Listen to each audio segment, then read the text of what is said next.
Oh, well, it looks like it's time, so let's go. Hello! I was almost late a minute there because I was going to open. No, you can't see. Yeah, I wanted to open a ginger beer. Here, just a second here. There we go. How's everybody doing? We're going to work on a couple of dice sets tonight. I have one commission set, and then we're going to work on a couple of other non-commission sets that are just going to be in the shop at some point. One of them, though, I'm not sure what I'm doing yet. I want to do something with some blues in it, I think. I am slowly moving my shop from having 7-piece sets over to having 8-piece sets that have a D2 with them, a little coin. Here, let me show you. Here I have.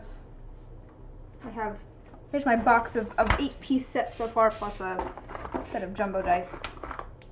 Because my plan is to have all of my 7-piece sets, hopefully, all the ones that I've made, in the shop, not this Friday restock, but the restock after that. And then moving on from the restock after that one, having just 8-piece sets. And I don't have a ton of 8-piece sets yet. I have, 7.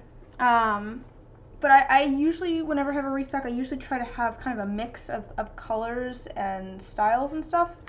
And yeah, this one has blue in it. I thought maybe something that had maybe some lighter blue or something might be good, because I have a lot of other colors in there. So I wanted to decide on something to do with some blues, maybe. I'm not sure. I could do like blue, like a mix of like a blue and some other alternating color. Do like orange, maybe. Go kind of complementary. That might be kind of cool. I do blue and pink together a lot. I mean, I like blue and pink together, as you can tell by this set, which is blue and pink. But, if I did blue with like a maybe very, very light orange with some stuff in it, that might be cool. I don't want to make it too similar to the ones that are in the box already here, though. I could do like a blue dirty pour. I do like doing dirty pours. I do have a kind of a green and copper dirty pour in here. That's this one's kind of like a tealy blue, green, and copper one. But I like blue. I just like blue. Put these back away. Alright. So, yeah, there's lots of options. But yeah, some sort of blue dice is one of the things that I want to do. The next thing I want to work on is I made a set of pink and blue dice for a commission. I think it was on Saturday. I think it was last stream. I feel like the colors turned out pretty perfect, but the design didn't quite, because I was trying to get like, oh, hi Mama, how are you doing? You're up late and or early, but I'm going over what I'm making today, because I made these, I think it was last stream, and the colors turned out really good, but I was trying out using paper as kind of like a confetti in it, and it all just kind of sank. Let's see if it'll focus. It never likes to focus. This would be a better example. Anyways,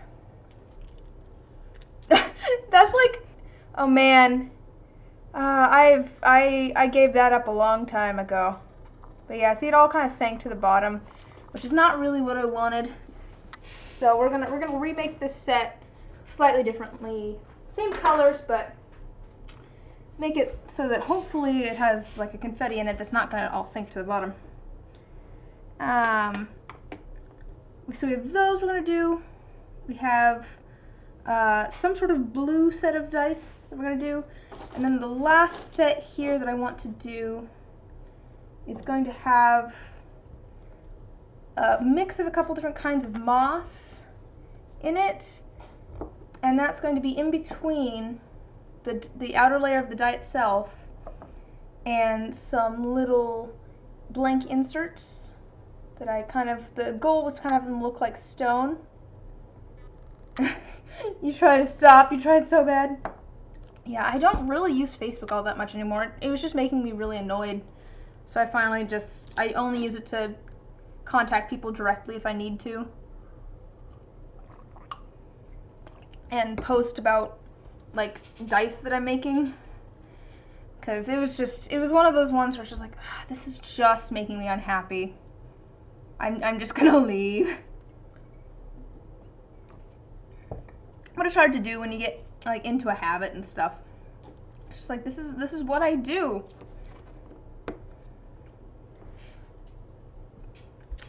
Yeah.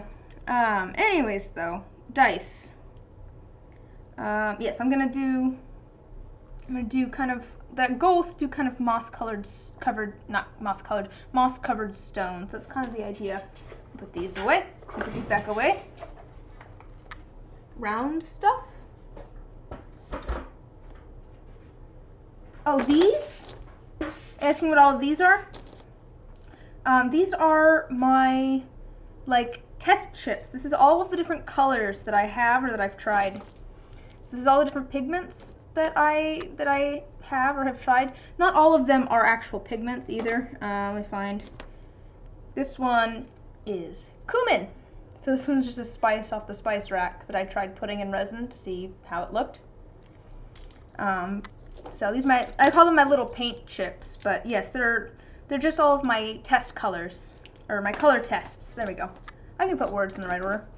But it makes it much easier for me to be like, because to be fair, some of these pigments, they look completely different, like in the resin, as opposed to when they're just outside of the resin. And also makes it easier for me to kind of put colors next to each other and be like, do I like these colors together? And I can try, you know, things a little bit easier than having to pull out all of the different pigments.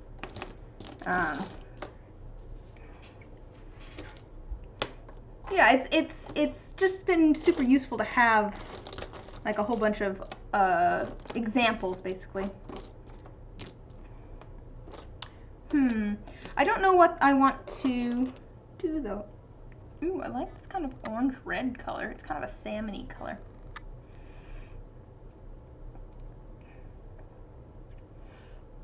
Mix colors, keep a memory of your mix for later. Well, I mean, my memory's not great, but I have done it before where I've, like, taken a picture with my phone, and since I have them all labeled, then I can go and look it up later. So this one says HC Orange Red. HC is the Hippie Crafter brand. And I know that the Orange Red, that's pure red, and it's labeled Orange Red, so I can find it. Whoop. My stool just slid a little bit as I was leaning and I almost fell. Ugh. Okay.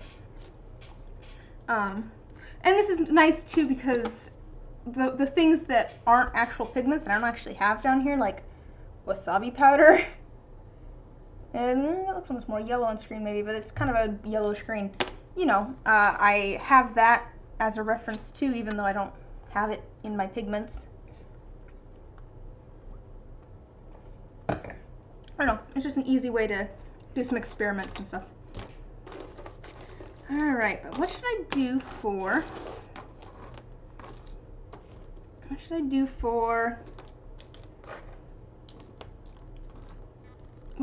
a set of blue-ish dice? I kind of want to do another dirty pour, maybe. I like doing dirty pours, but I feel like if I'm going to do that, I should do some other color in there too. I could do, like, I'm just thinking now, because, you know, I have lots of different blue colors here, but it might be nice to pair it with some other color. Like I said, I like doing blue and pink together a lot. Maybe blue and orange. But if I do that, I'm just trying to think of the design I want to do too, because I think it'd be really, I've gotten really into mixing like a metal foil and like 2 out of 3 of a metal foil, like a holographic glitter and an iridescent flake. Like I feel like any permutation of that, like any 2 of those, looks really nice together. And I don't know what exactly I want to do. I could always add other things too. Like there's glitter and stuff over here as well. I could add some sort of glitter. I could add some sort of, I could do part of it opaque. I could do it like half and half too. I could do like half of the dye in one color and half of the dye in the other. I have a set sitting over here. I still need to pour these three for it. They need clear on them, but the rest of them are like half black and half white, and then I'm going to ink them opposite. These ones have little bats and liquid cores, so but I could do something like that where it's like half and half. That's always an option. And I could do like a blue and an orange.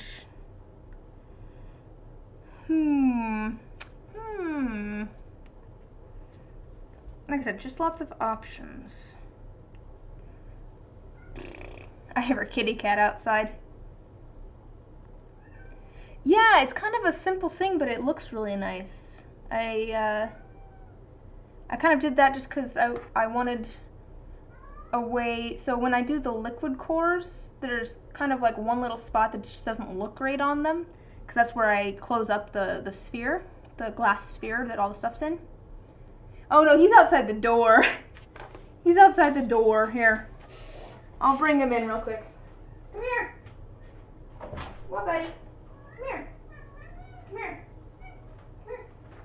Here, come say hi. Oh, come say hi to everybody. Come spread cat hair everywhere. Look. Look, come say hi to your adoring fans.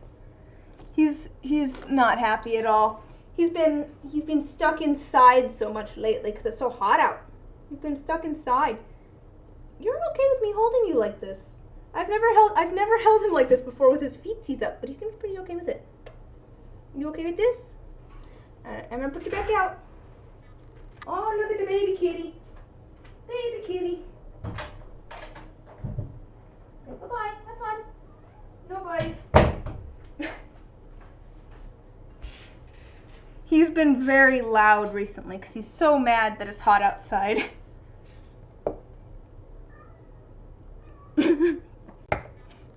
So we may be in store for a bit of that during the stream, since he's locked outside of this room and he's just unhappy in general.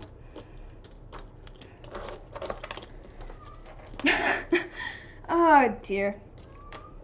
So I say we go with some sort of, like maybe like the royal blue. Maybe like these two, not necessarily half and half. See, that's the thing. I'm trying to think of like,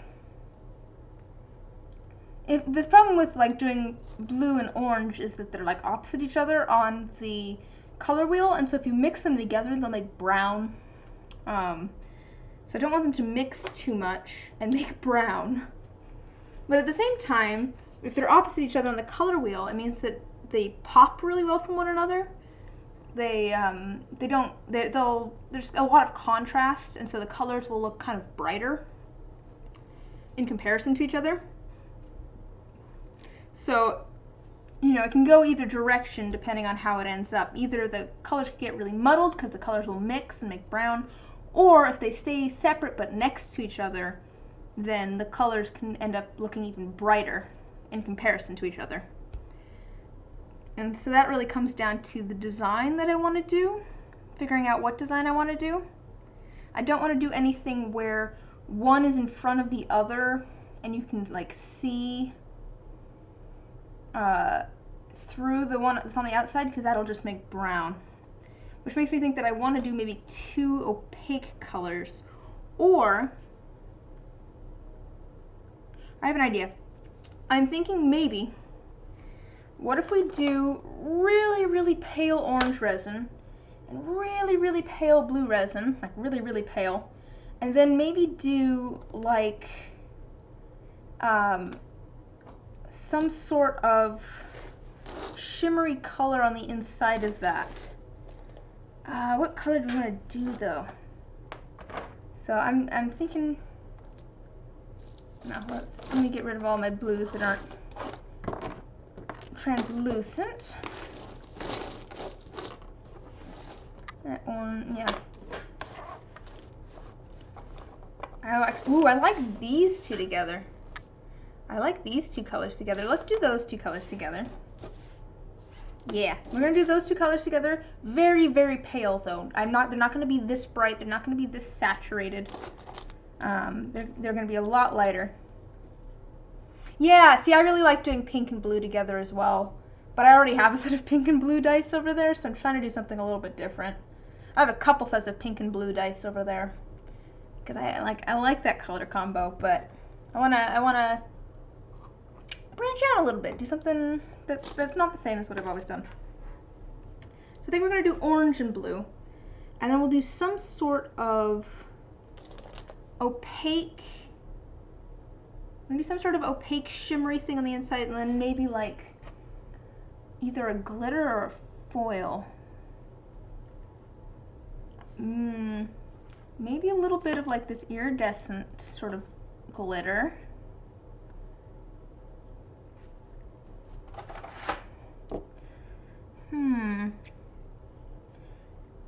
And then I'm thinking some sort of blue, some sort of opaque blue maybe.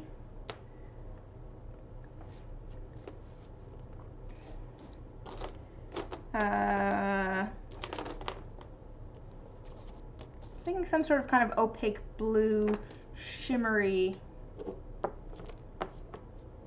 like clouds in it. Ooh. If you put mica powder mixed resin in the font and ink colored resin on the top. What? I'm afraid ink colored resin on the top. I don't know what you mean by the font. You mean in the numbers?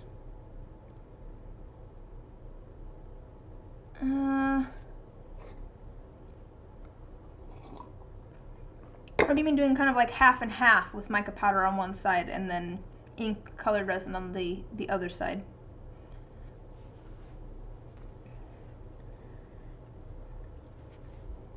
Mica powder, resin down, and then ink resin on top.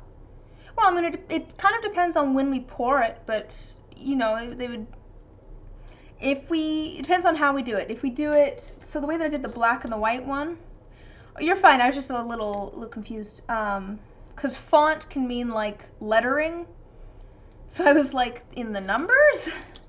So like the black and white ones, like I poured the white, and then I let that cure, and then I poured the black. So if you did something like that, you would just have the two colors.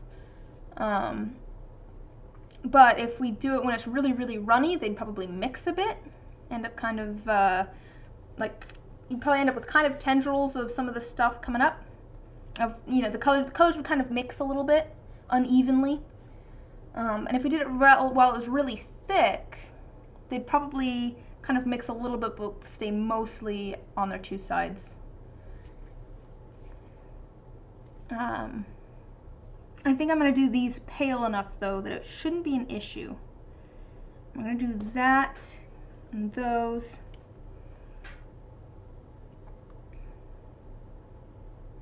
Yeah. So I think we're going to do a really, really light blue, and then we're going to kind of put in some of this opaque shimmery blue. Has a little bit of green to it. And then we will add the orange. I think that's what I'm going to try. Oh, although the orange,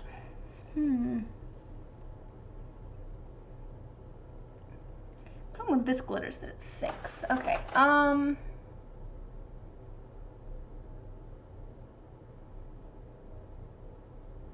I'm just thinking of what all I want to add. Maybe a little bit of iridescent flake. Maybe I'll do some, yeah, okay. I have a plan. I'm gonna do blue with some iridescent flakes. That's gonna be the first layer. I'm gonna pipe in a little bit of the shimmery blue. Then we're gonna add a little bit of the very pale orange with some of the iridescent glitter. Yeah, that seems like a plan. That seems like a plan. And we may or may not add a little bit of the just shimmer too. Okay, I have a plan. I'm gonna leave those out for now so I can find everything. This one. This one. All right. And there's this pigment. Yeah. And if it doesn't turn out, it doesn't turn out, and that's fine. We're just trying things out and having fun anyways. And we'll never know unless we try it out. Sorry, this is gonna be a little bit loud.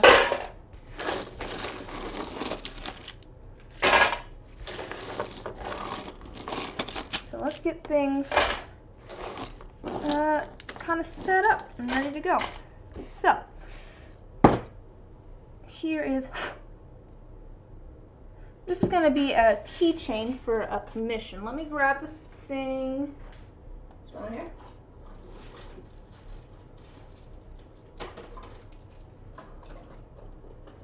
So the way that I attach the little resin pieces to my keychains is I just, oh gosh, the cat's still out there being sad. I attach a little, if I can get one out without spilling them all over the place. It's just this little pin with a little flat part to it. And I attach that little flat part to the top of the resin. And then I'll add a little bit more resin to secure it in place.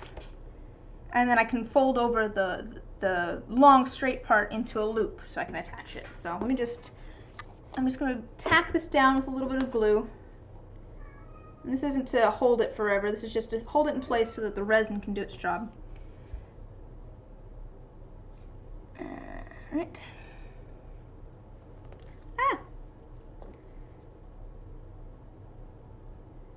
Yeah, just tacking it down in place. I'm gonna let that glue dry.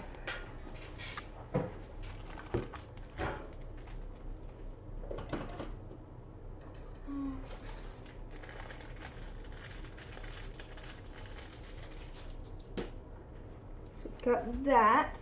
I've got a couple things to set up for these sets. So let's see here.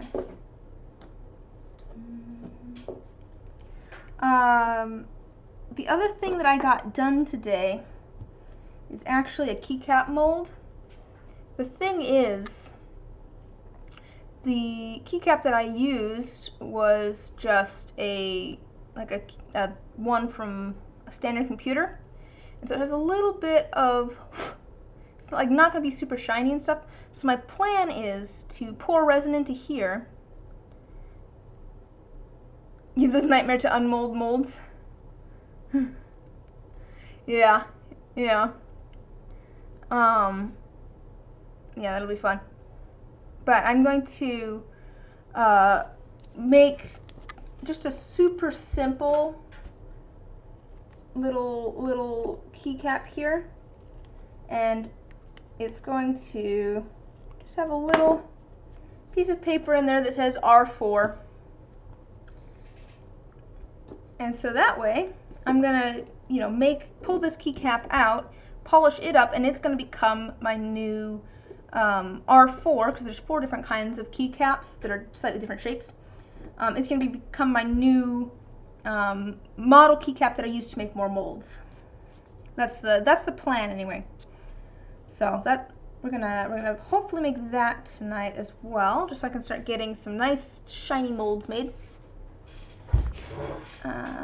Like I said, we're going to add clear to these that have some liquid cores in them. And then, as I mentioned, let's start getting the molds out for, let me actually label this one. D20 down. It always wears off anyways, but we'll label it. So we're gonna start getting things ready for the moss covered ones. I need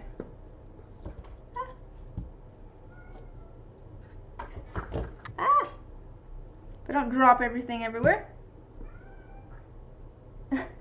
He's still screaming outside the door.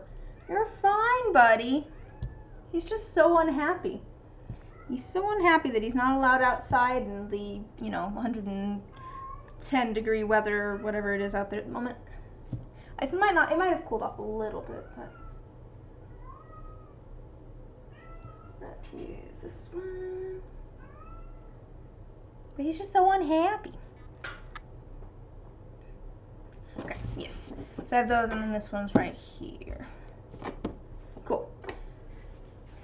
So let's start to get these going. Oh, everything you want to make requires a pressure pot. Yeah. I think, well, you can make, I think you can do sprue molds. Yeah, meow. I think you can do sprue molds or do cap molds that have a place for air to escape, and they'll work a little bit better if you don't have a pressure pot, but you're probably going to end up with bubbles. There's not really a good way to get around it. Yeah. Oh man, I wonder how long he's going to keep that up. Okay, so to get these ready, oh my goodness, kitty cat. I'm trying to stream. I want these to look like moss-covered stones. So I'm just going to take little bits of this actual moss and put them into, let me in.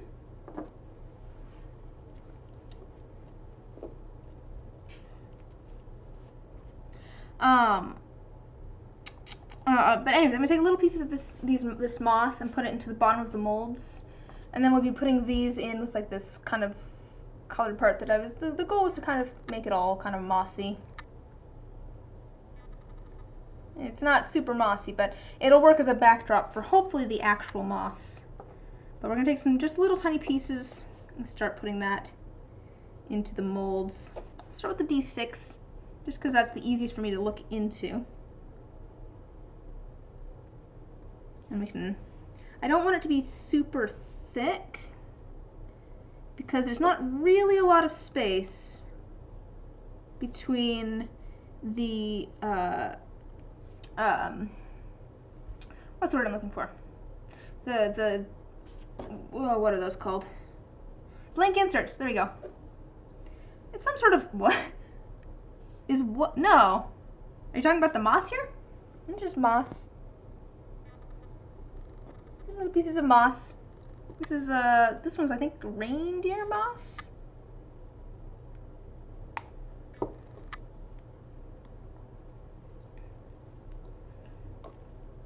I got this I think is at a craft store. The really fine moss stuff here, and then the this other stuff I got some different flowers for a commission. And it came as like a little freebie. There was some bonus plants that came as like a little freebie. It was nice. And one of them was like some different kinds of moss and stuff. And so now it's being used for this. Ah, come on.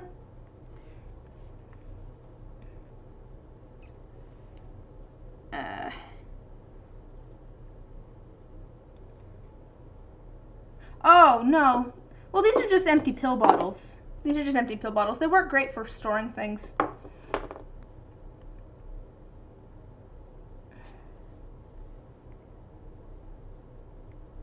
They're nice because they like seal all the way. So I've used them for, and they're a good size, honestly, for storing things. They work well in my little rack over here. You see, like, they're just a good size. Let's see if I can get this in here without it all going everywhere. And like I said, I'm trying not to put too much in here because I like, there's not much room.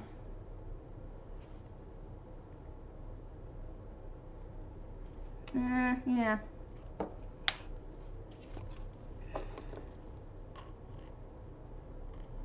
But I kind of want to get like some variety at least. Get a couple different kinds. Got a couple different kinds of moss. And I'll show you.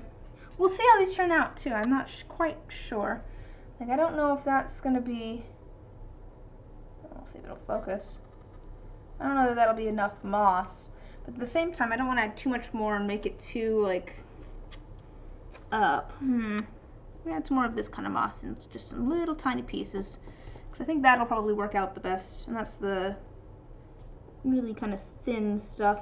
And I can break it apart so it's just in little tiny pieces, which I think will just make it easier.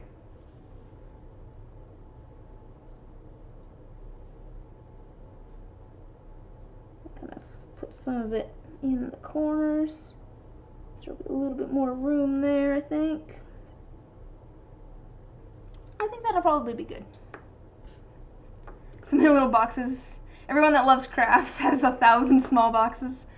Yeah, small container. Well, you gotta have somewhere to store all your little tiny pieces of things.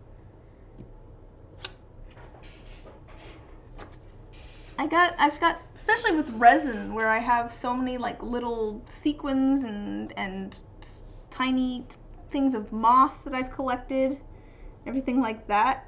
It's like, I gotta have somewhere to put them. Oh, actually, that's the wrong thing. I need an actual D4. There we go.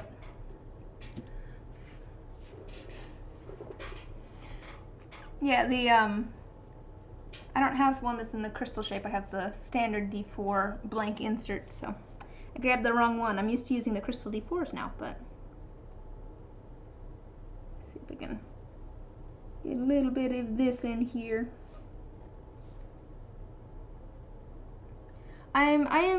Yeah, we'll see how this turns out. I feel like it might be really cool, or it might end up looking kind of, I don't know what the word is that I'm looking for.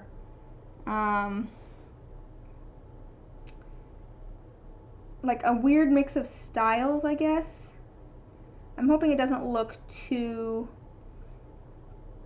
you know, it's cool to do something that's cartoony, and it's cool to do something that's like realistic, but if you do something that's kind of in the middle of cartoony and realistic, it can look really weird, because it's like you don't know which style it's supposed to be, and I hope it doesn't end up there.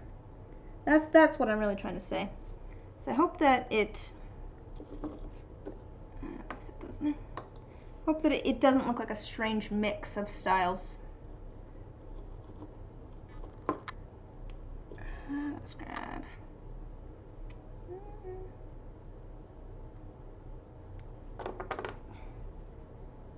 We're having a different kind of moss. A little bit of that in there as well.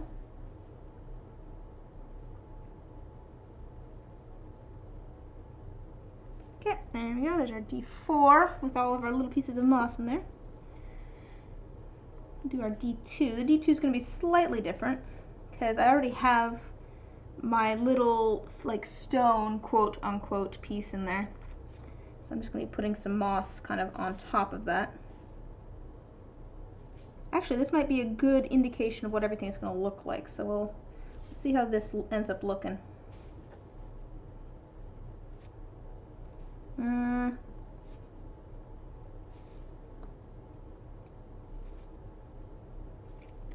then we want a little bit of this kind of moss.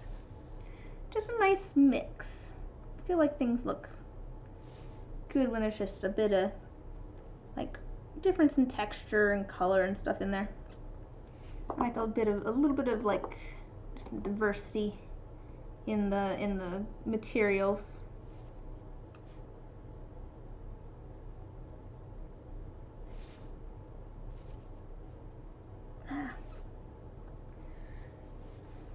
Sorry, I'm trying to place this, and I'm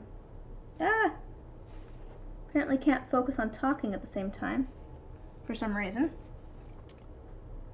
How strange, me not talking? Something is obviously wrong.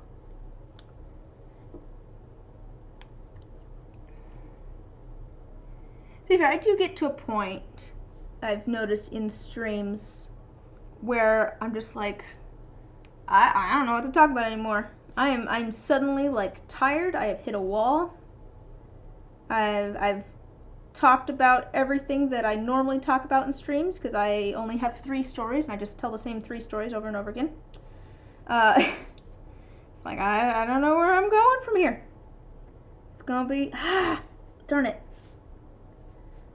This stuff is so like light that if I place another piece down, it just kind of like sticks to it and moves it. It's so difficult to just add anything. Alright. Yeah, we'll see how that turns out. That's just added some moss there. To be fair, I might add a little bit more moss to this one once it has resin in it. That might be easier to do.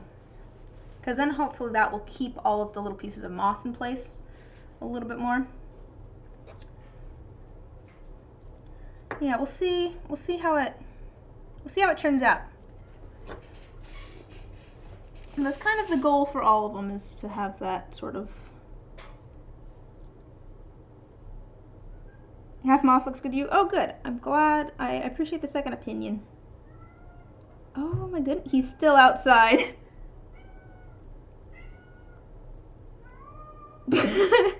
He sounds so unhappy. He's fine. He's just mad because he's stuck inside. So it's been very hot here. I'm fine. I have air conditioning and all of that. I'm used to it. Meows louder. Yeah, I'm used to it getting up to 110 for a couple of days in the year usually. Like, that's not unusual, but it's been to like 120 almost. Maybe not quite that, but it's been in the 110s for like a week. And I'm not letting him outside. This is Fahrenheit, of course, which is I think 40 something in Celsius. I don't remember my Celsius. I don't know Celsius very well. A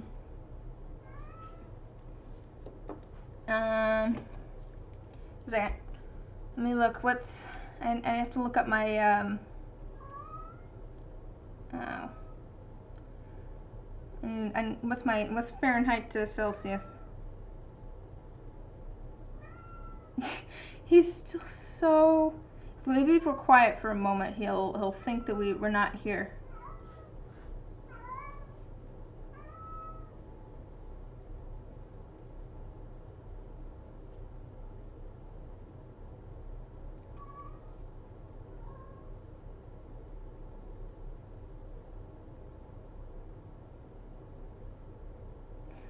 Yeah, it is like, maybe. I don't know if I can spell Fahrenheit.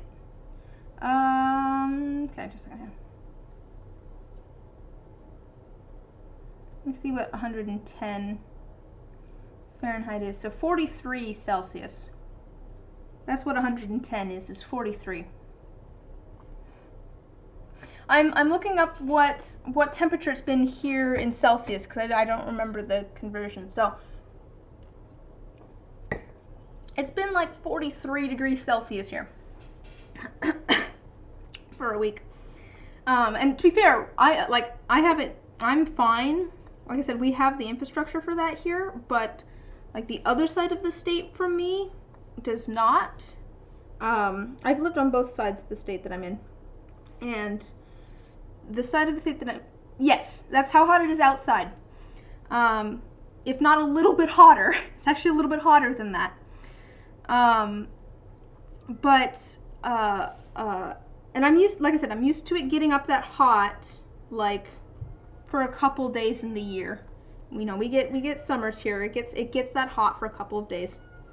But I have air conditioning in my house. But the other side of the state, it will get up to like maybe 90. Sorry, I'm doing all of my Celsius conversions, so it'll get up to like 32 maybe on the other side of the state. Well, just like, let me see. Yeah. Oh, okay. So yeah. So anywhere from like 43 to 48, it looks like, has been the past like week. Somewhere in the middle there between 43 and 48. But the other side of the state is really only used to getting up to like 32. But they're also getting temperatures that are up to 43, and they don't have air conditioning and all of that. So it's a big problem because they don't have all of the stuff to handle it like we do over here. And even with you know, having AC and everything over here, there's still been like, oh, storms and floods. Oh gosh, that doesn't sound great either. Oh, he's still so sad. But that's why I haven't been letting the cat outside. Usually I let him outside during the day. He just has so much energy. But he's so mad that he's not allowed outside right now while it's so hot. I do have water out there for the neighborhood cats, but yeah.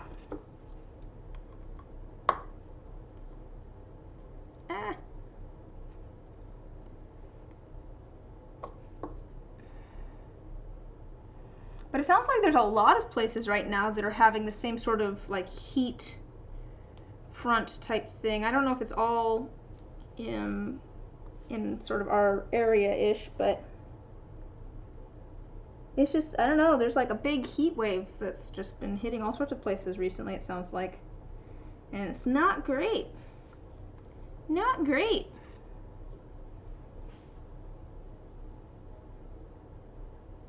Come on. Remember what I was saying about things keep popping up? Because, darn it.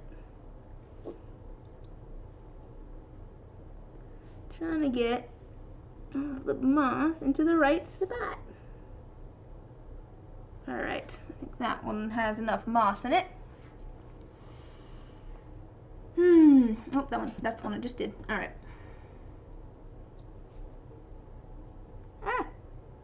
It just keeps moving around so much. Stop that. My moss keeps like just kind of sticking to anything it can, so it doesn't want to stay where I put it.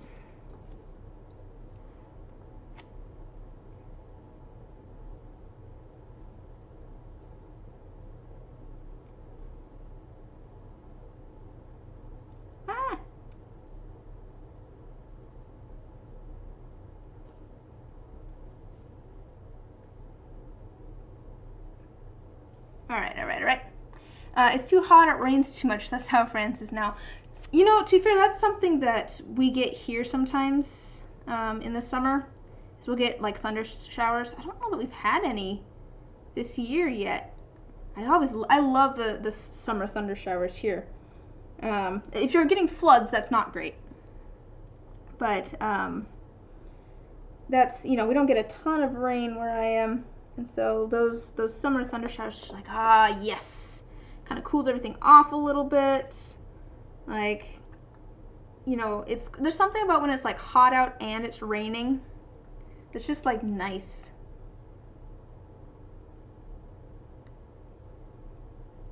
It wasn't that hot when you came here 10 years ago. Yeah, alright. It's been getting hotter everywhere.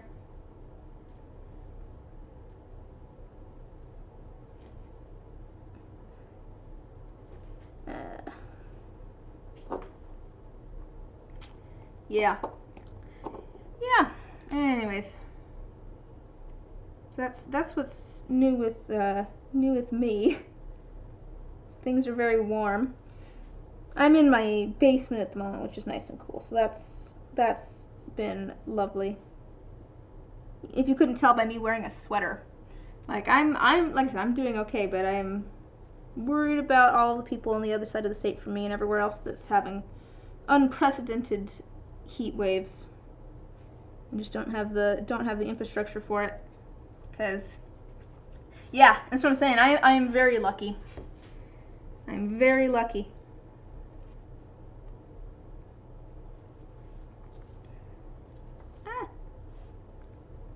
Yeah, I live somewhere that has seasons, so you know it'll usually get up to 110, which is the 43 degrees Celsius, for like a couple of days in the year, and then it'll usually get down to like 20 degrees Fahrenheit, which I guess would be a little bit below zero for in Celsius. That's 20.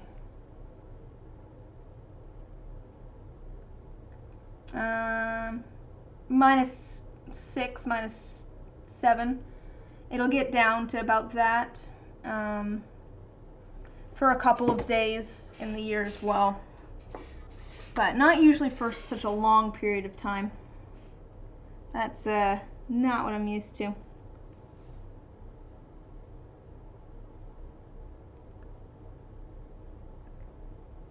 But I've been staying indoors, staying cool. And so have my cats, even if they're unhappy about it. This does not want to go where I tell it to go. I'm trying to kind of put it in the corner. And it just wants to like stick to my tweezers, which is not what I want it to do. It's stuck to the piece of, darn it.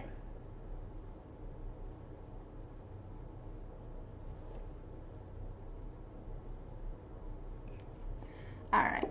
I love winter. I wish I could have those temperatures and snow. Please, snow! Yeah, we usually get a little bit of snow, but not a ton of it here. We've had a couple of winters recently where we've got like 2 feet of snow, which is plenty. Plenty of snow. But even that is a lot for us. I feel like it usually snows here, but just not a lot. You know, we'll have a couple of inches of snow every year. And then every once in a while we'll have 2 feet of snow just randomly. But for the most part, you know, we'll get a couple of inches a year. And there's just, it's so, I love snow as well. I love snow as long as I don't have to be like out in it, which maybe sounds a little bit weird. But like, I like how snow looks and like how it makes everything super quiet.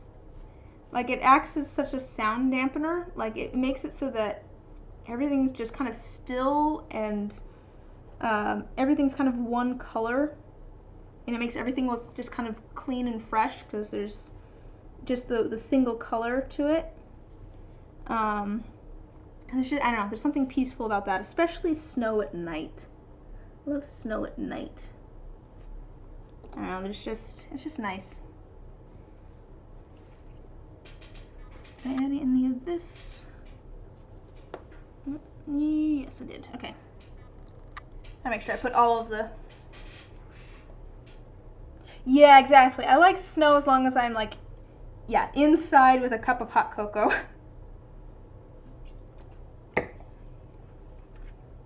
Alright, D12.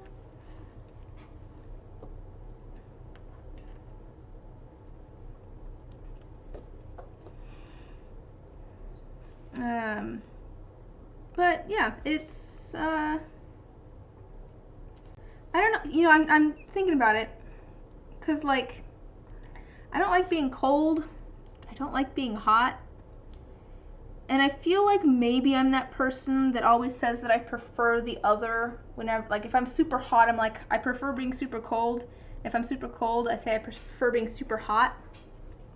But I think I prefer being cold. I mean, obviously I prefer being somewhere in the middle. I'd rather not be either. But I've found that I just overheat so easy. Like, if I'm out in the sun for doing any sort of activity for more than 5 minutes, I just get like super dizzy and nauseous. It's just really, really annoying. Whereas I can like deal with the cold.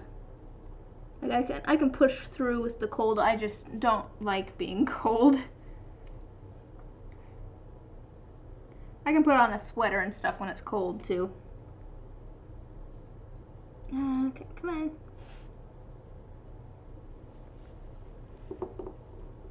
Oh, let's add some of this moss.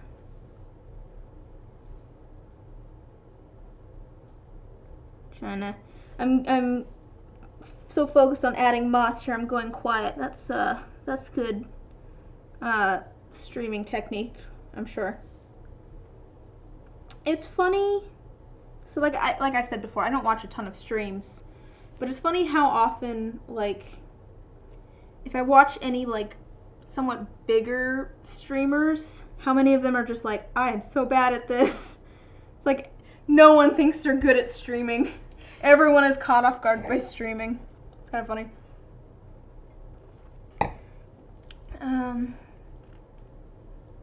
Yeah, exactly. Yeah, it's like when you're hot, there's a certain amount that you can strip down to, but whereas when you're cold, you can always add more.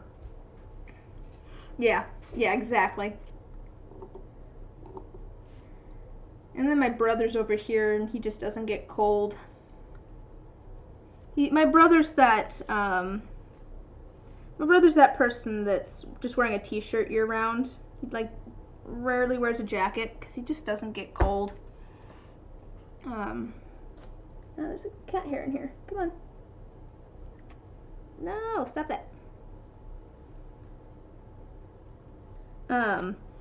That's a story he's told before. Not on here, obviously, but that's a story he's told me and everything before. I call myself a streamer made of cardboard. That's how bad I am at streaming. Yeah, well, see, that's the thing, though. It's like, I feel like even some of the, like, bigger-ish streamers, people who, you know, have a lot of subscribers and have been doing it for years or whatever, also seem to feel the same way. They're just like, I don't know what I'm doing right now. They're like, yeah, I'm totally not late. You want to just stream while muted for 3 hours? Oh gosh. Oh gosh. Okay, I haven't done that yet. That's something I make sure that I check before every stream, is that my sound works. Or at least that it shows levels. My levels are moving up and down. Oh no. Okay, I haven't done that one yet. Not yet. But what is my biggest mistake? What has been my biggest mistake as a streamer? I mean, I haven't been streaming for a super long amount of time. I don't know if there's been any like huge mistakes. I did try to do Twitch Sings before it disappeared, and then I had trouble actually getting it so that we could all do it together. It's just like, ah, man, I should have planned this out a little bit better, but it wasn't too bad. I feel like I'm just more not, what's the word I'm looking for? I don't want to say not professional, but I feel like there's just a lot of little things that I could improve to make my streams more enjoyable for people. Just like maybe better sound, maybe fix my sort of overlay here so it's not just a black box above my face that has the chat. Like, I feel like there's just some stuff that I could improve upon, a bunch of little things.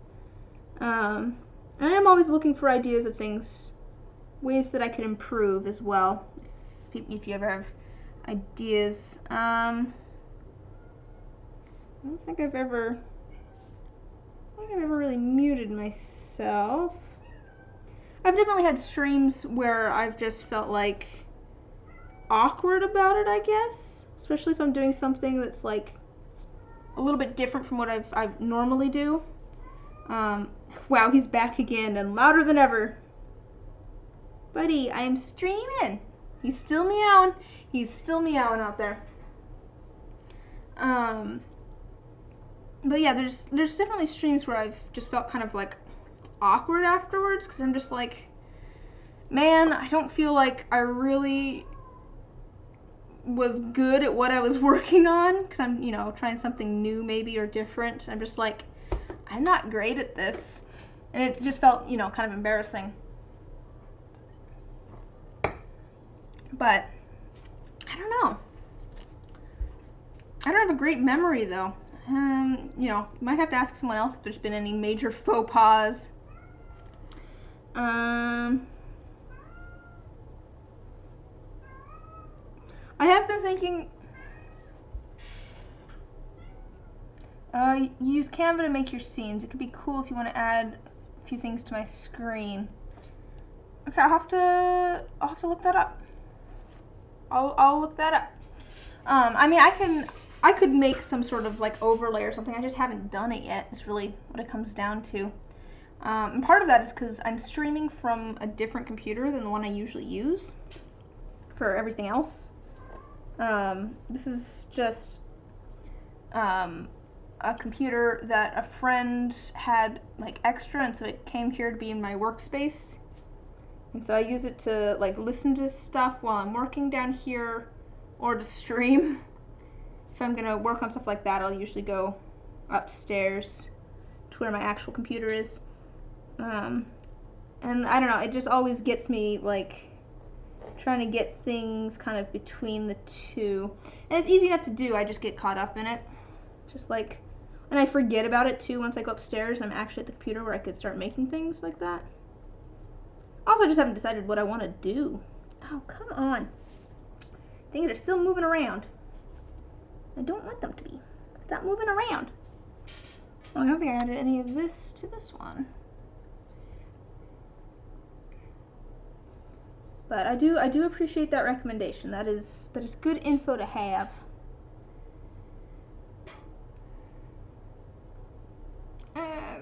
Come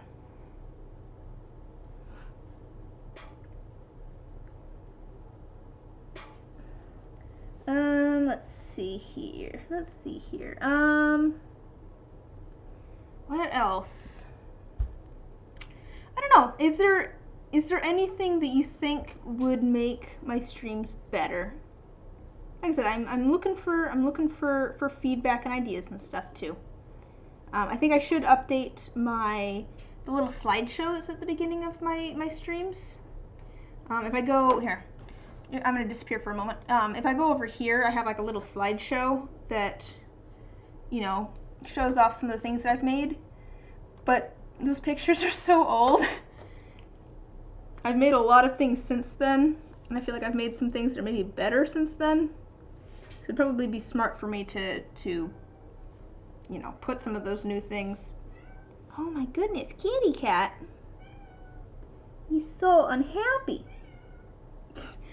He's so unhappy. Alright, I think that's probably enough moss. That's probably enough moss.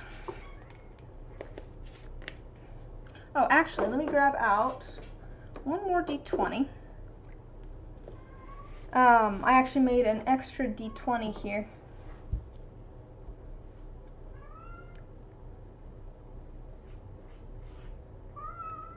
Oh, you also drew your emotes. Oh, they're super cute. That's cool. Like your little angry one.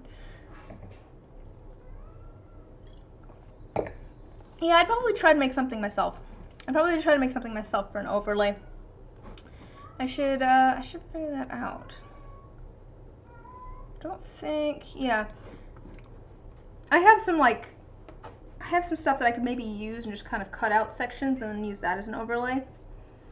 So I have some maybe ideas, but that would, yeah. Just a second here. I'm just thinking now about overlays and how I could set that up. I think I could do that. Maybe I'll work on that. I don't think I'm gonna work on that tonight because, quite honestly, I want to go play Minecraft after this. But at some point, to be fair, we might be able to do that as a stream. do that as a, like, go try and figure out, although I don't think it's going to take me very long to do what I want to do.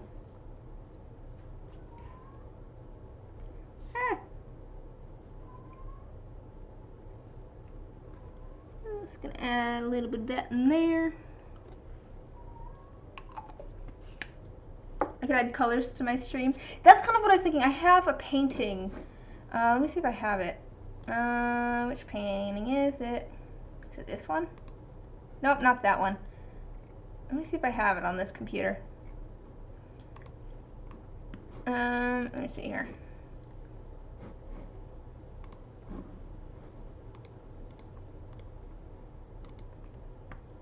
Nope, I don't know. Let me see if I have it here.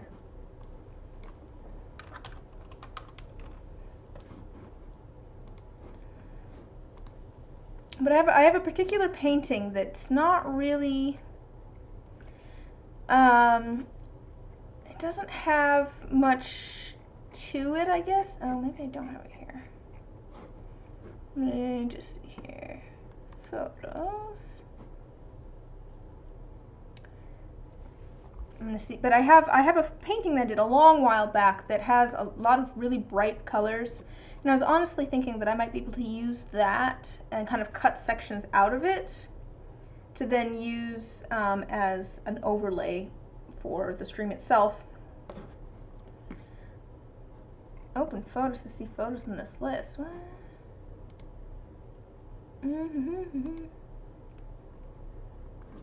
Wow, this thing is not very helpful.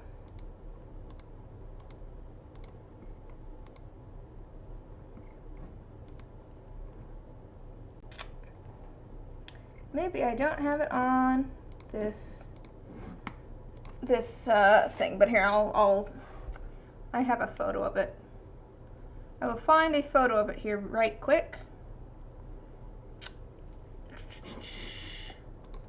And I can show that to you. I think, let's go to Instagram. I think there's a photo of it on Instagram. That might be the easiest way to find it.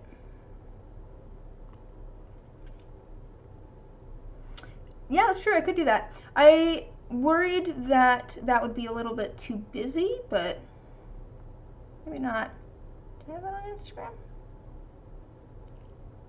Oops. Well, this is not like a close-up photo of the painting, but I have this painting that I did a long while back that has very, very bright colors in it. And so like that on its side, I'd probably might use that as like a background. Oops. Close that. And so I think I could use that kind of just as a border almost for all the different things.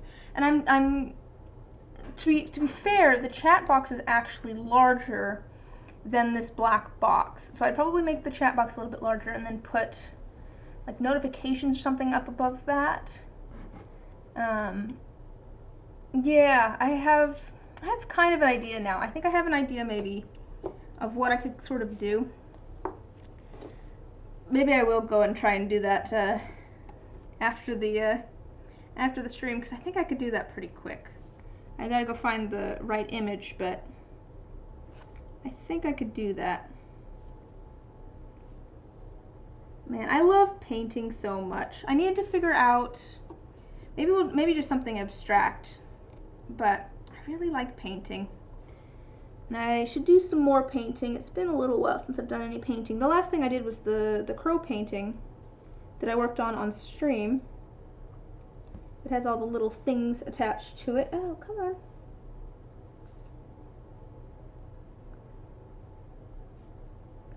Trying to get little pieces of moss in here still. Okay.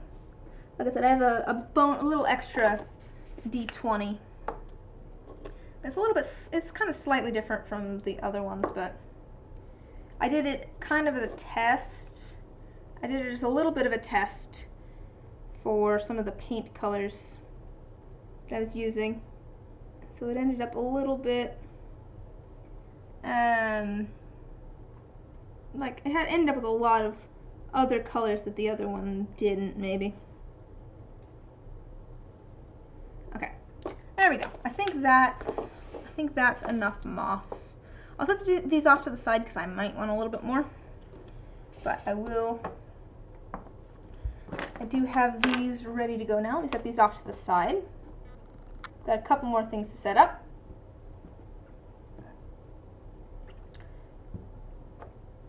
But anyway, what have you been up to recently? Apart from arguing with people on Facebook. Yeah, I don't know. I don't know if it's just because as I've gotten older, or because I've gotten less confrontational. I'm just like, if someone just says something that I find annoying, I'm just like, I don't want to deal with that. I'm not gonna deal with that. I'm just gonna ignore it. I'm not gonna do any good. Maybe I've become more, more of a nihilist. I don't know.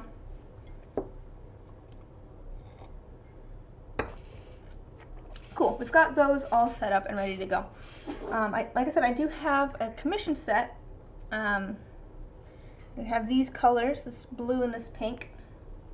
I have those all ready to go. The problem with this one was that the kind of confetti and glitter that I used all sank. And so my thought is that, oh, it looks like it might rain actually. Looks like it's kind of windy outside. Speaking of rain, I can hope. I'm thinking that something that hopefully shouldn't sink in resin is more resin. So I'm going to cut up some white resin because I really just wanted some like geometric shapes in here. We use the word confetti. Yeah, we do. I don't know if it means necessarily the same thing. It usually means like little pieces of paper and stuff that is used as either like scattered as decoration or thrown over, like falls down. But yeah, we use the word confetti. Party flakes. Yeah, exactly. There you go. That's a good way of putting it. It's always funny, like, hearing a word that you've heard before, but you're just like, wait, that's in a different language. It's like when I was learning French, and like the word cool. It's like apparently the word cool has ended up being, you know, moved around. Everyone uses the word cool, I guess. Okay, I want a place to put my little tiny resin confetti pieces. And like I said, I just wanted something kind of geometric, so we're going for some like little tiny squares. I would have liked to have little tiny cubes, but I couldn't think of a way to do that without them all sinking to the bottom. Like, yeah, that was, I did think about it, but it's just like, I don't know how I do that. Cut that part off. Don't want any of that little bit. Okay.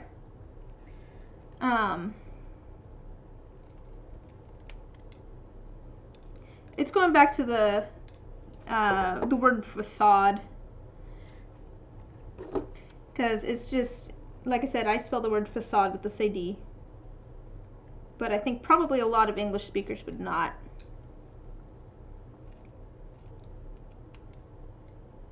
And I've seen it, you know, I say they probably wouldn't, and yet I think I typed in the word facade to, oh, don't know that it means low temperature. Yeah, that's fair. That's fair. It's more of an exclamation of excitement, or yeah, that's true too. That's the other thing, is like the same word meaning completely different things in different languages. That one gets me too.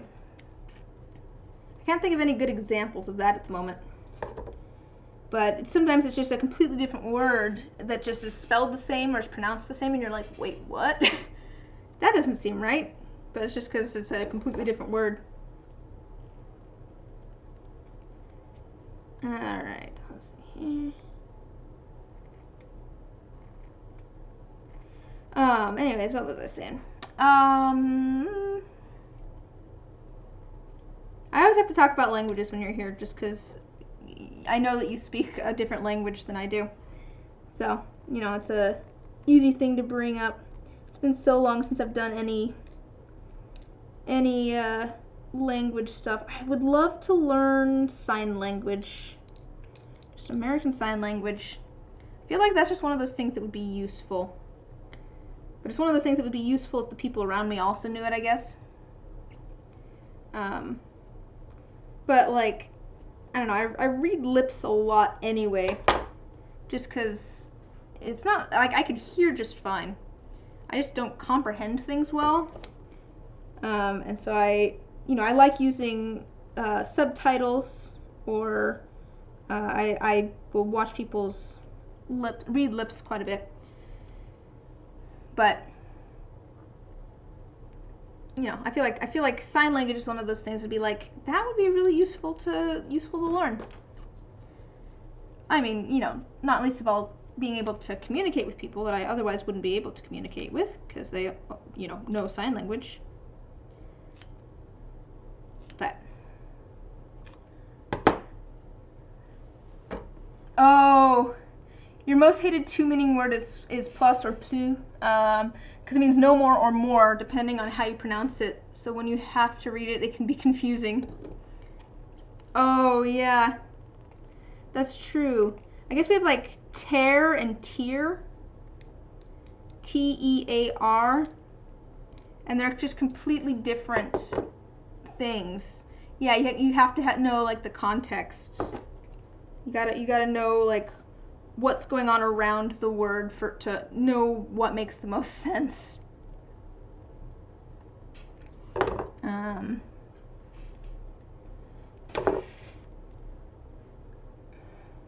I just realized the word read and read is also interesting because it's spelled exactly the same, but the only thing that like tells you whether it's read or read is like the tense. Because I read a book and I read a book are both correct, but one of them is present tense and one of them is past tense. To say I read a book, that would mean I am currently reading a book. Yeah, that'd be tear. To tear means to like rip something. Yeah, so yeah, tear would be crying. And tear is like ripping something.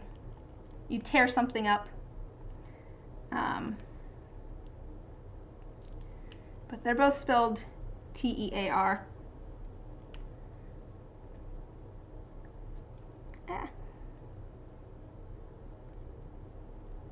Like I said, they mean completely different things, but they're spelled the same. What was the other one? Yeah, read and read. I read a book means that well, now you do. The more you know. That's probably enough of that. I don't think I need a ton of these. Well, we'll cut up a little bit more. English lessons with Liz. That's so not English lessons, but that was something that I debated at one point because I was talking about how I created a complicated math problem for myself to try and figure out what my dice prices needed to be. And I just kind of did it for fun and my own kind of my own knowledge.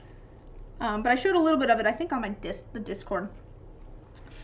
And someone mentioned doing a math stream, and I'm like, you know, that might be kind of fun actually, to do some sort of live stream that's just me doing math. But also at the same time, I don't know what math I would do that would be interesting for people to or even useful for people to watch. Yeah, if you didn't know, my bachelor's degree is kind of in math.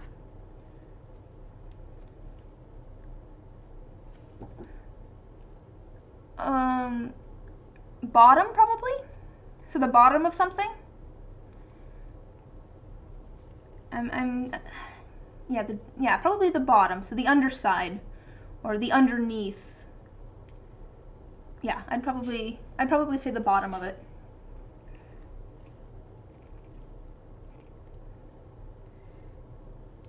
Yeah, you could say, yeah, probably underneath or bottom.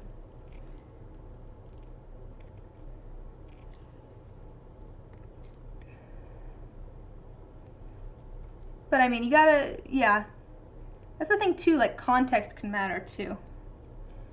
I didn't think about it. No, that's fair, I get you.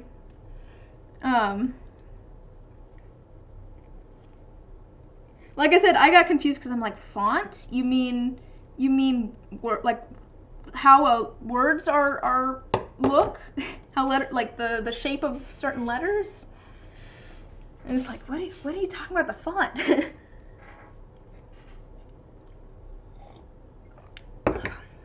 Alright, I think there's probably enough little squares. I think it's probably enough little white squares.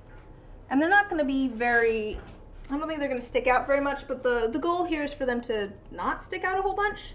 I just want something that's kind of geometric, kind of has sharp edges to it, to go with the very kind of soft edges of the blue and the pink that are going to be in there. I'm changing things up a little bit as well on this. I decided I don't really want the clear resin. I think I'm going to make it a very, very... Oh! Trying to make an easy translation. Didn't work out. Didn't work out. Yeah, I think I want the resin to be like very, very pale pink because it kind of matches the color scheme that I was given. So we're going to have our pink resin. We're going to have our blue resin. And then we're going to have our light pink resin, which let me find a... I did some cleaning over here earlier today. I spent the past 2 hours or so kind of cleaning up my space a little bit, which is nice. I have a lot more space here, but I didn't actually get around to cleaning out all of my little mixing cups. So pull out this old resin.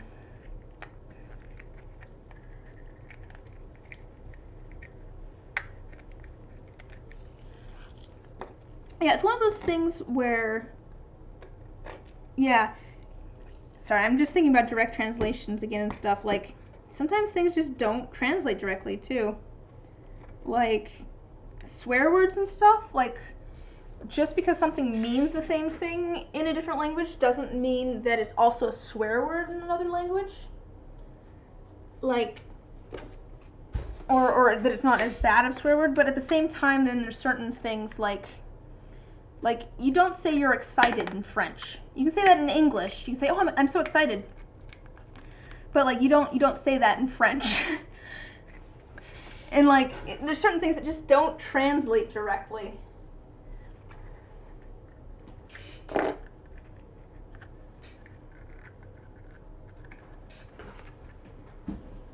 Okay, so that's going to be our pale pink resin.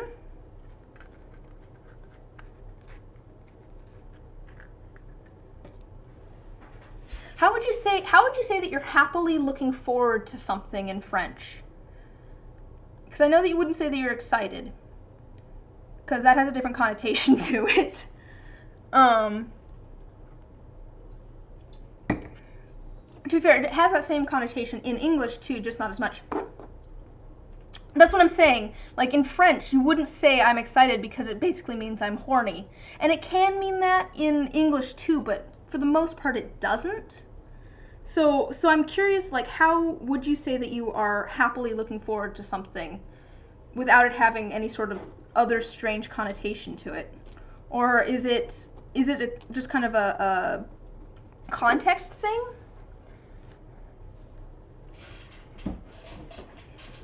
Because I'm just thinking about it now. I'm like, I don't actually know how to say that I'm happily looking forward to something, or yeah.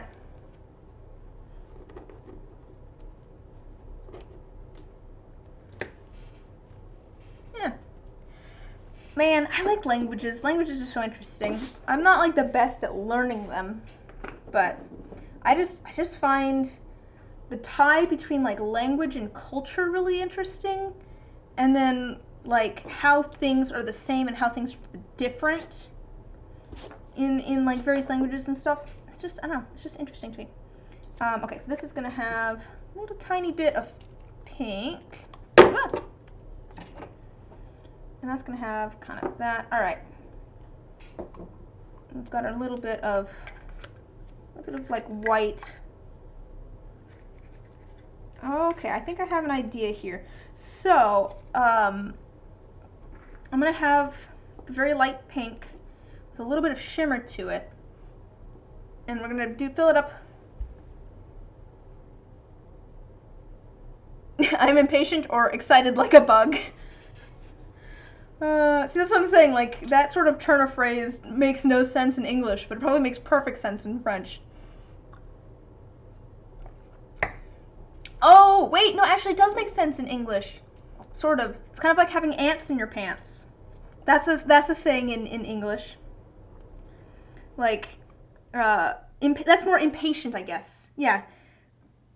Yeah, actually, that is kind of a saying that almost translates into English, except that we would say you have ants in your pants. See, this is what I'm saying. Like, things don't necessarily translate directly, but it's interesting seeing what's the same and what's different. Okay, this is going to be our blue. Let me pull out the molds for this one. I have... If you add like a bug after excited, no one will ever think about a horny context. I mean, that's probably good. Probably good that no one's thinking about that with a horny context. This one's going to have a little bit of the shimmer. So here's my plan here. I'm going to fill up the molds about halfway-ish with the very, very light pink resin. And it's going to have a little bit of a shimmer to it. And then I'm going to add the little squares of white and some of the iridescent glitter to this, and we're going to add that. I don't actually want that much. I don't want very much at all.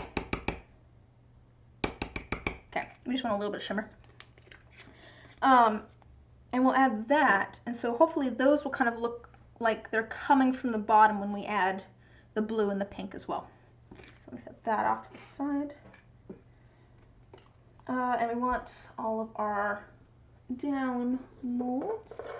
So these are the ones that have the highest numbers at the bottom, because I want it to look like all of this colors rising up from the highest numbers at the bottom, because I want it to look like all of the colors are rising up towards the highest number, as opposed to falling down from the highest number. I usually try to make my dice look the best from when the highest number is at the top. I figure that's a good way to do that. My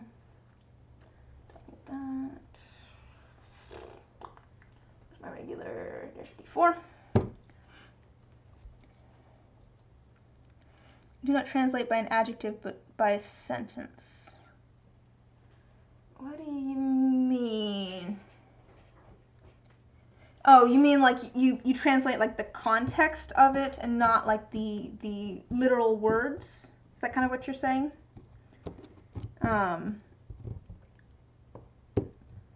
Like, okay, so oh, okay, there's my D4. Translate the like meaning and not the literal meaning. Okay. See, that seems like the best way to do it, quite honestly. Because it's better to like understand it than it is to have a direct translation of it, at least in my opinion. Let's go these over here.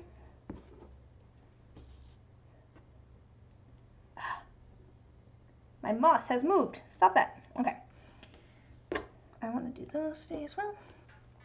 So these are going to be all of our ones with our pink and our blue. Sometimes English words are just untranslatable.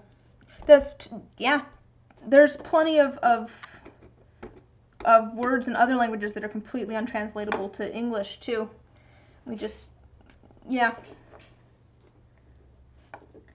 But for some reason, the word that comes to mind, and sometimes it's like the you can't translate the connotation of it too. So you can't, like, the emotional response to it. So even if you could sort of, you know, use multiple words to describe what this word is trying to say, it's not going to have the same emotional weight to it. Yeah. Yeah. It makes me think of something I was reading about how people who can speak multiple languages fluently, sometimes they have sort of a different personality depending on which language they're speaking. And part of that is just because there's different... What you like about English is that you can say things with few words. Oh, really? Huh. I guess I haven't really thought about it. I only really speak English. So I haven't had to think about it too much. But I don't know. I always feel like I talk a lot. But yeah, I mean, I guess so.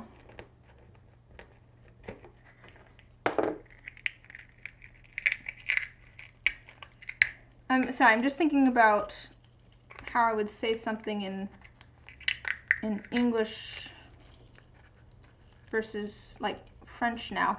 Because I'm like the blue rabbit versus, like, the rabbit of blue, right?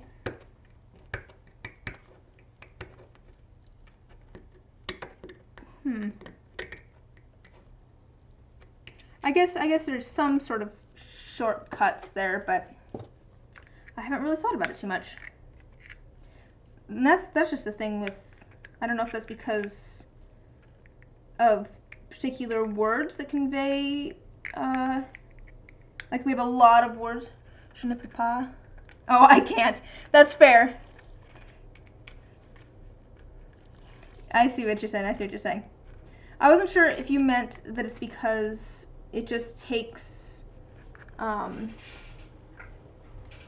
more words to say the same thing, like the blue rabbit versus the rabbit of blue, or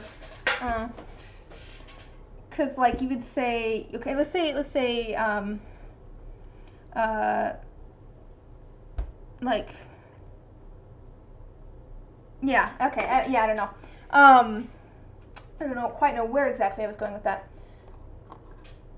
Or if you meant that there's just a lot of words in English, and because there's a lot of words, there's a lot of different words that have specific meanings to them.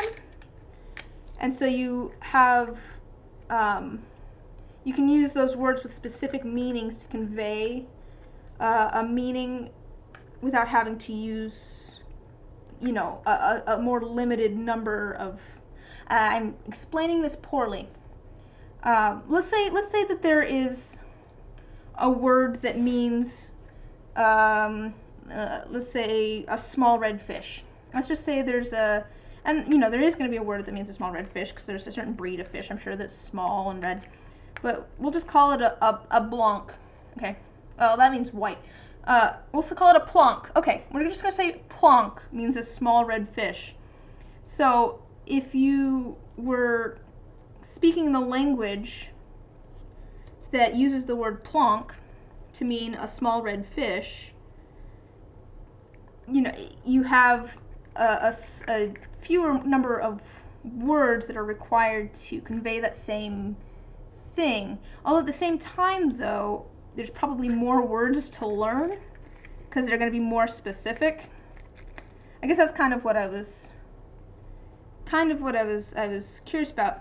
It sounds like you're just saying that it takes more words because there's kind of not necessarily filler words, but like, you know, like with the negative there, you have, well, je, which is I, but the n and the pa, you have the two words there to make it a negative. Whereas we just have like a single word to make something into the negative, which in this case would be not. And we have the apostrophe there because the not has been made smaller.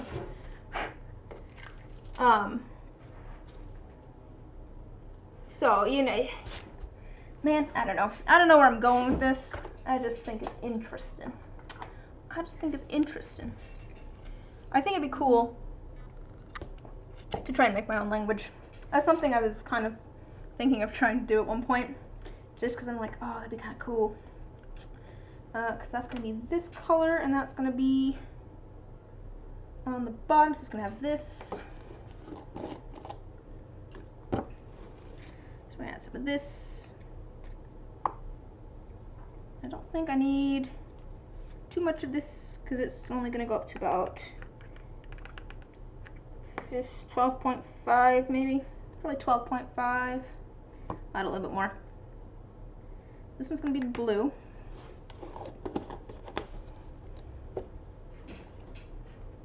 Cool, that'll be good on that. And then we're gonna need some sort of little container here for this blue. Ooh, let's use that one. And we're gonna find one for the orange.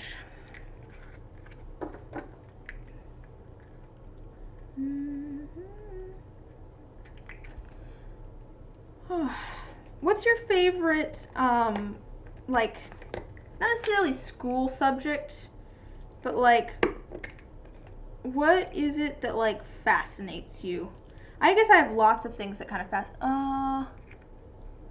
should I ask Easter people what it feels like to learn a Latin language? To be fair, Latin would be pretty cool to learn too. It'd be like not all that useful, but it'd be interesting to learn. That, to be fair, that was an interesting thing. So in middle school, one of the things I did in one of my English classes, or it was like Eastern. Okay. I was like, Easter? Are we talking about Catholics? I'm not sure.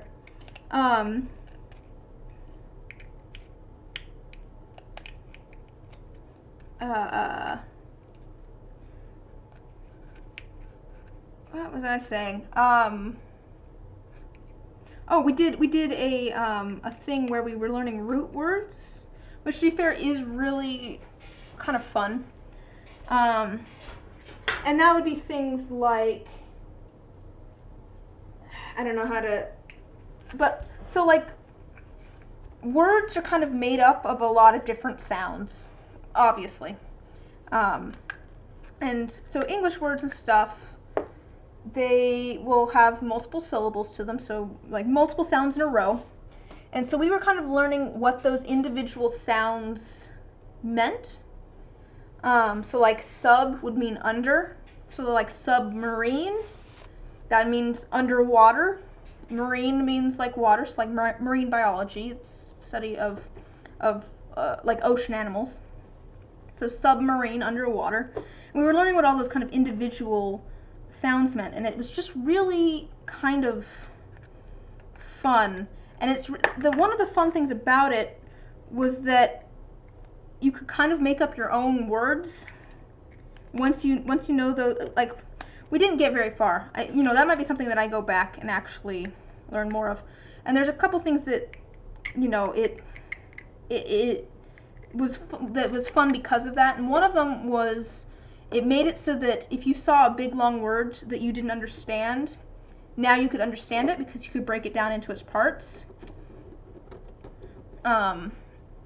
You know, suddenly you're like, okay, I know what this part of this word means.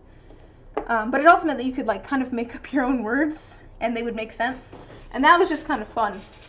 It was definitely fun, just kind of taking all these individual sounds that mean different things, being able to turn them into words that don't actually exist, but that make sense. There's something fun about that. And technically English is a Germanic language, but the thing is there was a lot of Latin roots in there.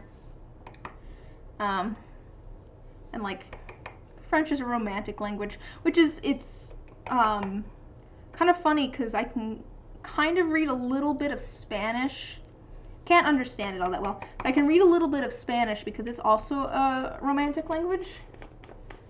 So it's always just kind of fun to me. I'm just like, never took that language, but I understand what these little pieces mean because they have the same root as French.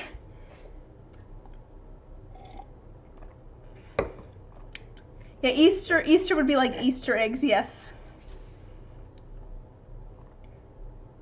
Yeah, exactly. That's what I'm saying. Like, it's really fun to learn the root words. Because then, yeah, exactly. You can kind of understand things even if you've never seen the word before. Because you can figure out what all the individual little pieces mean. It's kind of like a puzzle, I guess. I've always liked puzzles. So maybe that's why I like it. It's because I like puzzles so much. I'm also that weird person, though, that likes doing mathematical proofs. Because I also think they're like logic problems. Well, they are logic problems, but they're kind of like puzzles. You just kind of got to find all of the little pieces that fit into the bigger picture. I think that's kind of what it comes down to. I think of them like jigsaw puzzles a little bit. Where you have your big puzzle and then you have all of your little pieces. Oh, I was gonna say, what is your favorite, like, school subject or, like, thing to spend your time thinking about? Because, like I was saying, I find languages really interesting. I also find things like neuroscience really interesting. And I went to school for, well, I started out in, like, engineering, but I kind of ended up doing mathematics, sort of. My degree is very long and weird. I'm just curious, like, what are your passions? I mean, I guess my passions really are, like, the arts, to be honest. I love the arts. I love making things. I love acting. I love singing. I love making dice. I love painting.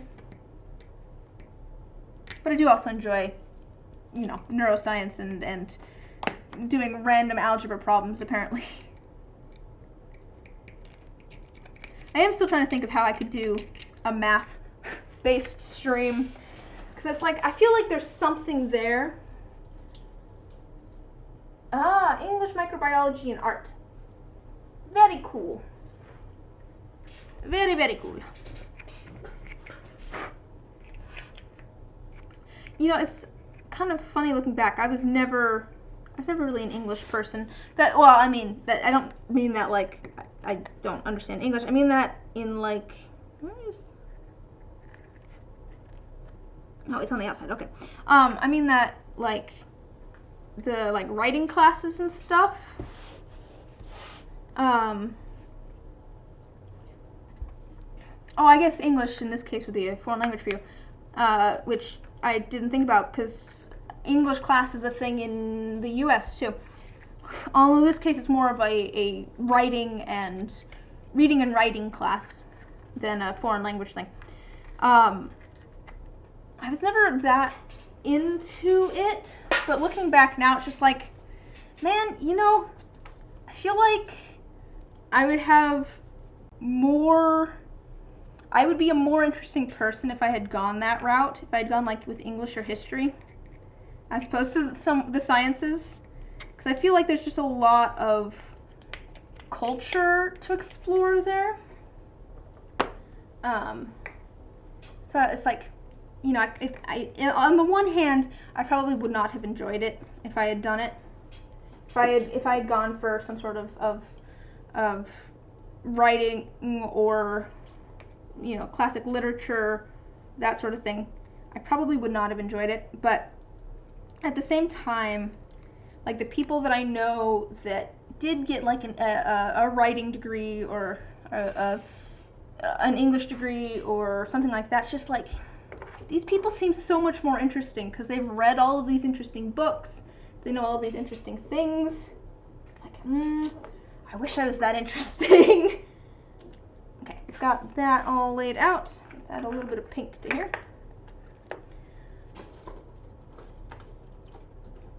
There we go. Stick. Here, I'm just gonna use this one.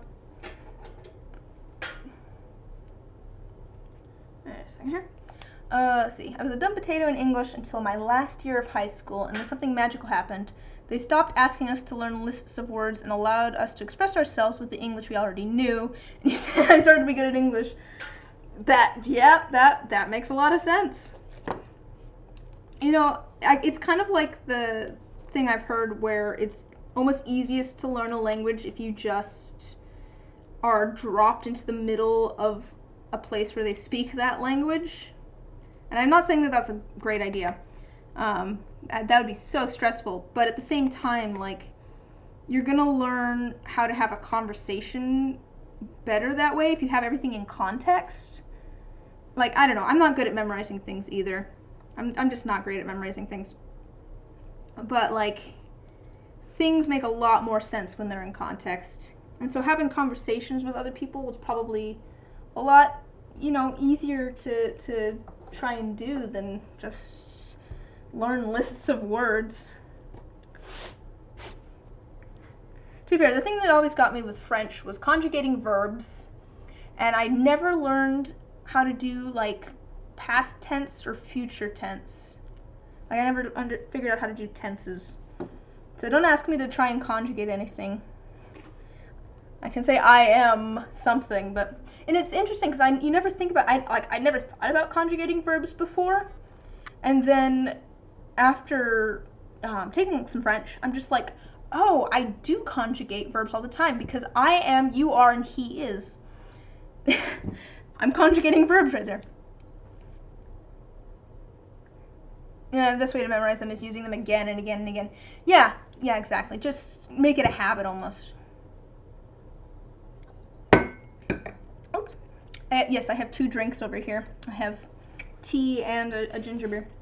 Okay, I think we have everything all laid out. Oh, I need to grab the,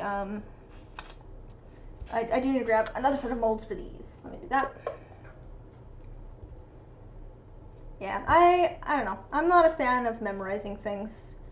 I've never been good at memorizing things. Yeah, like 15 conjugations. Yeah. For all the verbs. All the verbs. There's just a lot of different rules and stuff too. I mean, I'm sure as a child, like, everyone's gonna suck at all languages at some point. Because that's just how learning a language works, is, you know, everyone's gonna suck at the language when they first start speaking it. Although, according to my parents, I started talking at 18 months and haven't shut up since. So, you know, there's that. Let's see here. This one, I want crystal D4. Alright. And I want these. Both of these. Okay. Yes. Yes. Alright, I think we're ready to go. I think that's everything.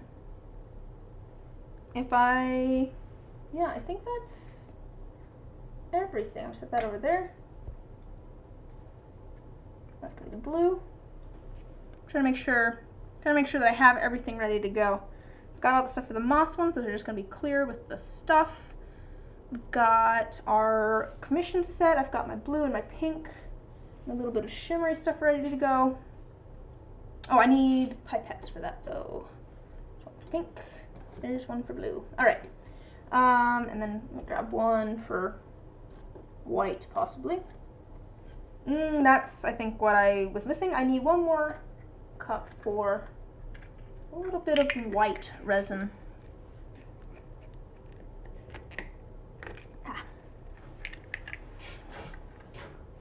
This is the one that I used for the white resin before, so it'll work out fine. Alright. we'll see if we end up doing any white resin, but I'll put it over there just in case. Okay. I think that's everything. I have my little keycap mold here that we're just gonna make kind of a basic one, so that hopefully I can use that to then make more molds. I think we're good. Let me get my safety equipment on, and we'll start pouring some resin. I'm gonna use this glove that has a random little bit of yellow on it.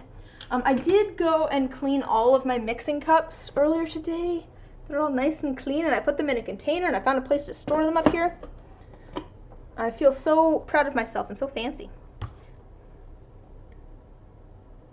Oh yeah. Well, that's because like ED is usually how you would do past tense.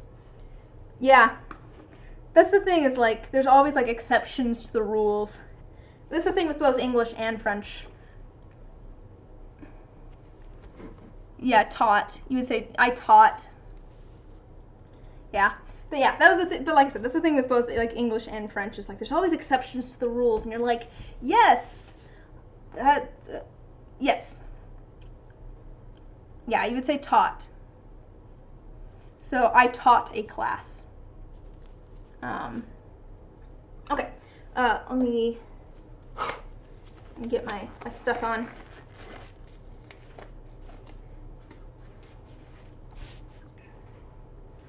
All right. So we're gonna pour some resin here. Let me put my respirator on. I'm gonna be a little muffled.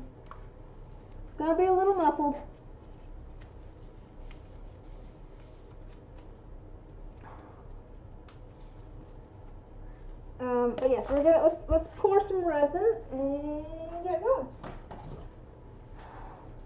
I might have to pull out my new resin at some point here. I have another container of resin sitting over here because I'm almost out of these. I'm going to be kind of quiet for a moment here while I'm pouring resin. I can't talk and measure at the same time, so I'll be right back. Feel free to, you know, chat in the chat, but it will be a moment before I can read anything.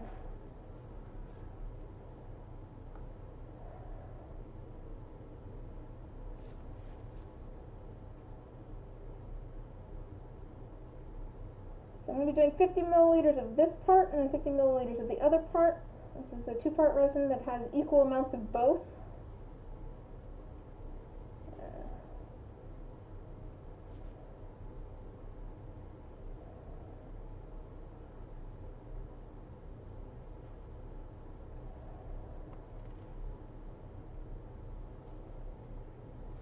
Alright, there's the first part.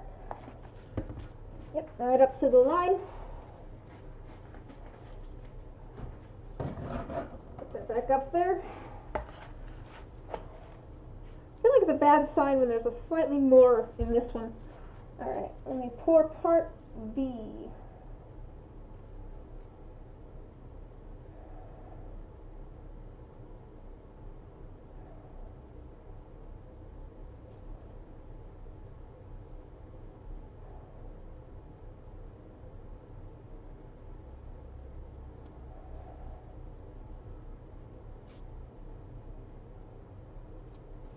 Alright, and there's all of that. And let's mix that up.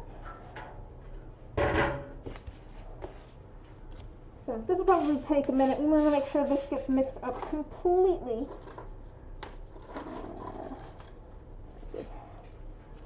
Stir with here, alright.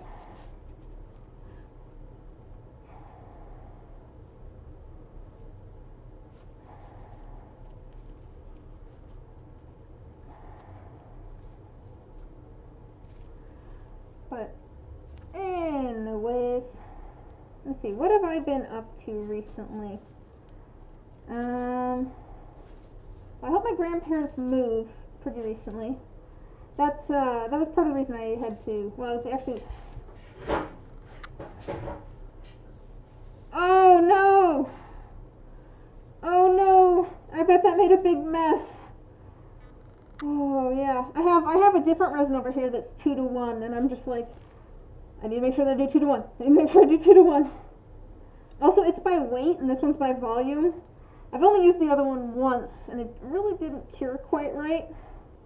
So now I'm just like wary of using it again, and I think it's just because I didn't have it mixed quite right or something, but yeah, I think I'll stick to just the one kind of resin so I don't accidentally do that. So I could totally see myself doing that. I hope it wasn't too big of a mess for you to clean up. But no, I helped my grandparents move pretty recently, and that's why my stream was canceled. Not last Saturday, but I think it was the Saturday before that. Was it the Saturday before last Saturday? Oh gosh, things go by quickly. Um, and boy was that a drive. So my family drove over to them all in one vehicle, and then the drive back, my dad drove a U-Haul. I drove the truck that we drove there in, and then my mom drove their car back. And so I drove for 7 hours in a diesel truck, which, to be fair, the truck wasn't a problem or anything. Like, I don't know, I'm fine driving whatever. As long as I have cruise control, I'm pretty happy. I don't know. As long as I have cruise control and either like an audiobook to listen to or someone else in the car to keep me awake, it's like, alright, I can drive. That's cool. But driving for 7 hours, like, you get tired.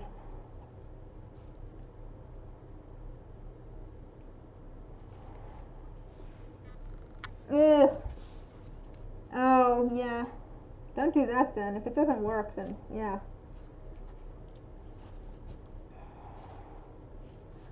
Um. Yeah. Gotta get something that works.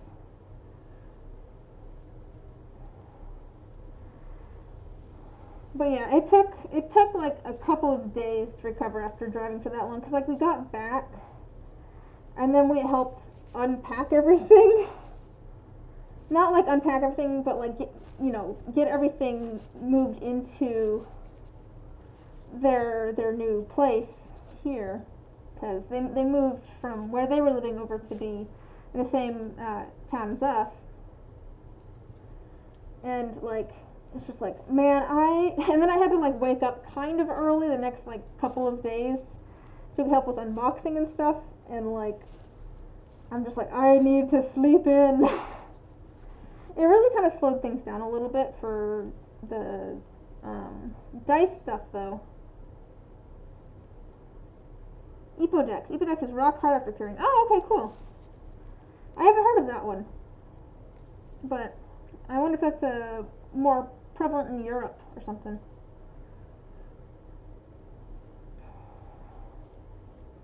But I am back to, oh, there's pretty clouds outside.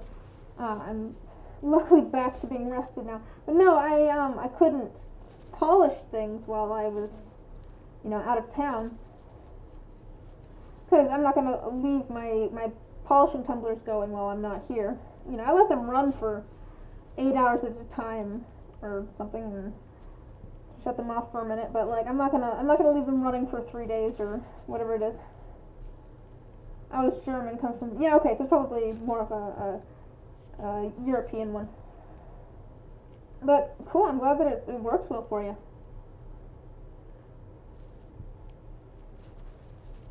I should probably start actually like posting places that I'm going to be live streaming. Like, sorry, this is completely unrelated to anything I was just talking about. I should probably like actually put it on like my Twitter and stuff when I'm going live, if I want people to come hang out. Probably be a good idea. I haven't really been like promoting my Twitch streams or anything. It's more of a, we'll see if anybody finds it and shows up type thing. But maybe I should actually like let people know that I'm streaming. It'd probably be a good idea. Maybe I'll start doing that. Start putting it on Twitter and like in the Discord. Be like, hey, I'm going live. feel like that's something that a lot of other people, I know, I feel like that's something that a lot of other people do. I was just like, yeah, it's fine, whatever. So it doesn't, like, I'd never really thought about this being a thing, I guess. I just kind of started live streaming because someone else was just like, hey, there's a big arts and crafts community on Twitch, you should just try live streaming. I'm like, okay, I'll try live streaming. And then it's just like, we'll see where things go. But I never really I've never really thought of it as like a serious thing. Imagine my mom and dad coming on my chat. They know that I live stream. My mom and dad do. I think my brother has hopped in at least once before. I have some friends, some IRL friends. When I first started streaming, I actually had 2 people in the chat pretty much every time. And that's because I had a couple of local friends that came and hung out in the chat every time I streamed. It was very sweet of them. Your dad comes to your stream? Oh, that's so sweet. That's very sweet. Yeah. No, I don't see either of my parents being all that interested. My dad might be the type to like check it out, just to be like, alright, we'll see what Liz is up to. But I feel like arts and crafts isn't necessarily his thing, and live streams wouldn't necessarily be my mom's thing. Yeah, this is looking pretty good. I think this is getting pretty close to all mixed. There's a cat hair in it, of course. Where did that go? Oh, I got it out.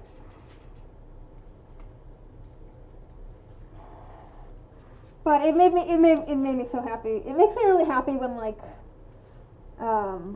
actual, like, I say actual friends, but I mean like local friends hop into the chat every once in a while. It's like, oh, your dad lives 8,000 kilometers away from you. Oh, that's right. Oh, that's nice.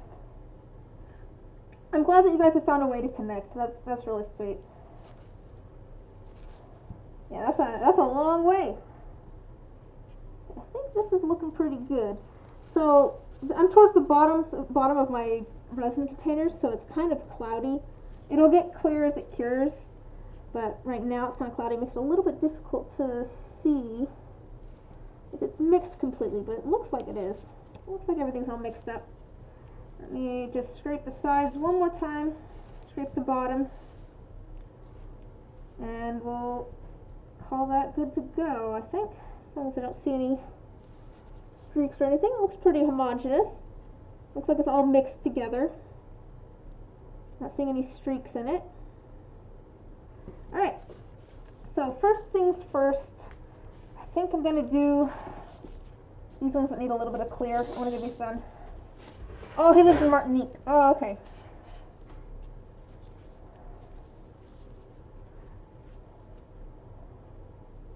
I'm afraid I don't know how far away things are, like over on that side of the, that's across the pond, sort of, over in Europe and stuff. To be fair, I barely know how far away things are in the U.S., but yeah, that seems, actually, wait, sorry, I'm trying to think of, like, how big a kilometer is compared to a mile now, too, because I don't remember. I think a mile is a little bit more than a kilometer. Is a mile like almost double a kilometer? I don't know. I'd have to look that one up. It's like I know how big a meter is, but I don't know how big a kilometer is. I can't think of how big it is in my brain. As much as I love the metric system, and I do love the metric system, I'm not like used to it in like large scale. That's really, like, I've done sciencey stuff with metric a lot, but most of that, like, the biggest you get is like a meter. So you start talking like kilometers, I'm like, I don't know how big that is. I do think that metric makes more sense. I don't mind Fahrenheit. I know there's a whole like Fahrenheit versus Celsius debate. It's just like Celsius is 0 when it's freezing and 100 when it's boiling. But at the same time, like, Fahrenheit makes sense in that 0 is really, really cold and 100 is really, really hot. So it's like, you know. feel like there's benefits to both of those. But as for like measurement and stuff, the base 10 system, base 10 system of metric just makes a lot more sense. So I'm just adding some clear resin. These have some liquid cores in them, and they have actually a little bit of resin underneath them already that is white, I believe. Yeah, pretty sure it's white. Yes, there's white underneath it. And the rest of the dice are half black and half white, so these will hopefully match. The liquid core on these have little tiny bats. I'm starting to make some dice for Halloween. Gotta get them all ready to go early. So I'm gonna set these off to the side on my little tray here that I use to put them into the pressure pot, and we'll give those a little bit of time to let all of the bubbles rise to the surface and hopefully pop. Let's spray it with a little bit of rubbing alcohol, and that'll hopefully break the surface tension as well and cause all of those bubbles to pop a little bit easier. Alright, let's continue going with the ones that need clear. So this set is going to be moss covered stone dice, hopefully.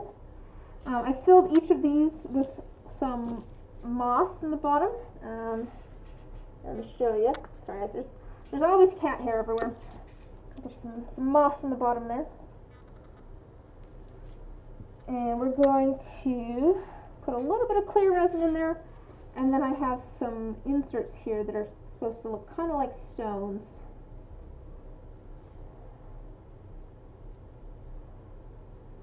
Alright. I just want enough to kind of hold the moss in place and kind of be able to go up around the blank, well, they're not blank anymore, but the inserts that I have to put in these. Alright, even the south of France, like 2 hours away to the southern sea. Oh, okay. Yeah, see, I don't know the scale of France. Okay, 6 to 7 hours using the highway. Yeah, that's a bit of a drive.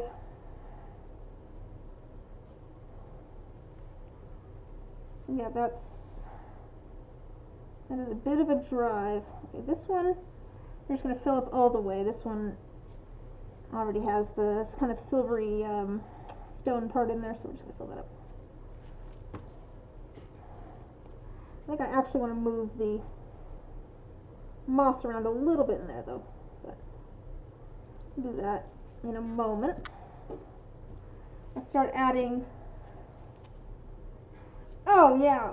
To be fair, I heard it described once that the U.S. is a bunch of countries in a trench coat, which, yeah, the U.S. really is a bunch of countries in a trench coat. So, like, you know, driving to the other side of the state from where I am would take me like, what would it take me, like not 3 hours, a little bit more than 3 hours maybe. It's like, yes, it would take days for me to drive across the country, but if you think of like the individual states as kind of the countries, it's not, but if you think of like the individual states as kind of the countries, I guess it kind of makes sense in scale. Alright, let's put this one in here.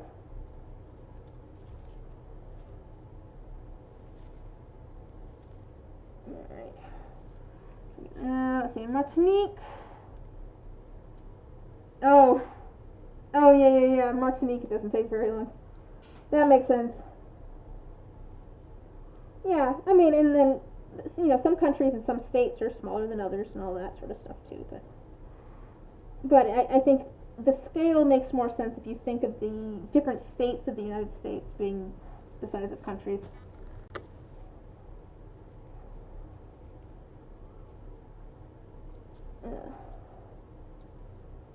Alright. And there is like a certain amount of government that takes place on the state level too. There's that. Yeah. Some U.S. states are as some countries, yeah, basically. Alright, let's put this one in there. I don't want too much air to get trapped in any of the numbers. So that's a problem that could happen. Let's add some clear here.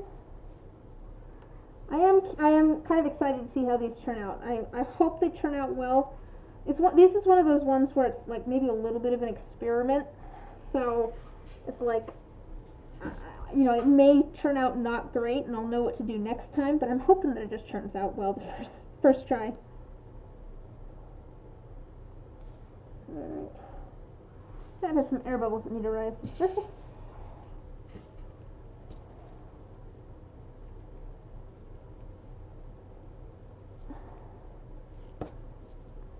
Alright, and our D8. Yeah, so there's some bubbles in the 8 part here, and I want to get those out because I don't want any air trapped inside of the numbers, because I've found that with the blank inserts, if there's air trapped in the numbers and I put the inserts in, there's not really a good way for resin to then get in there. So I end up with kind of misformed numbers. So let's see if we can get that. Alright. Put this in. There's air bubbles elsewhere, it's not as big of a deal. But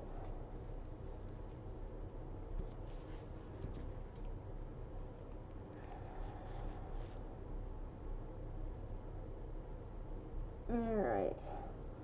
These ones are just getting clear on them. Getting set up to the side at the moment for air bubbles to rise to the surface. And I'll probably move a little bit of the moss around in this one. I want it to be a little bit more kind of flat over the, I want it to be a little bit more in the kind of blank spot. Alright. I think that's pretty okay.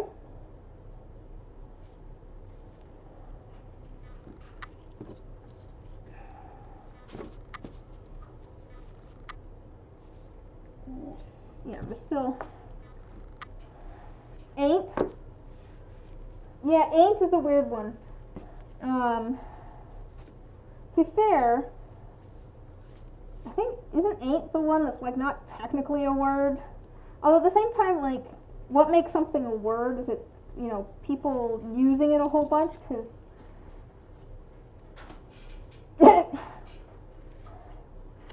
to be fair, ain't just means isn't.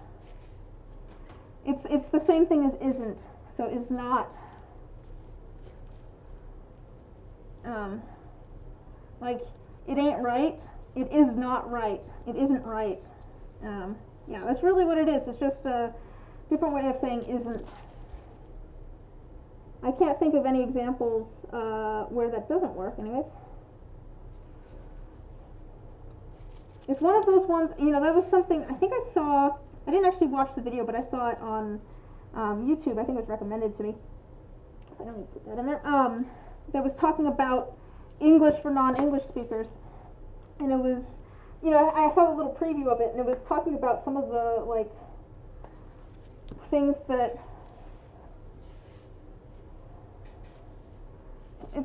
it's actually is not. It's just a strange conjugation of is not. Instead of saying isn't, people say ain't.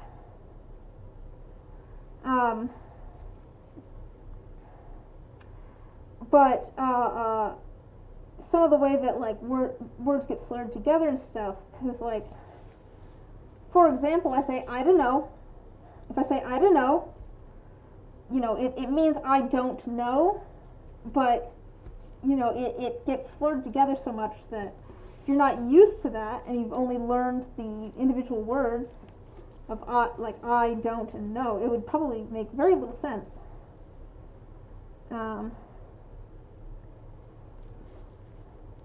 Yeah, there's just certain like kind of colloquialisms.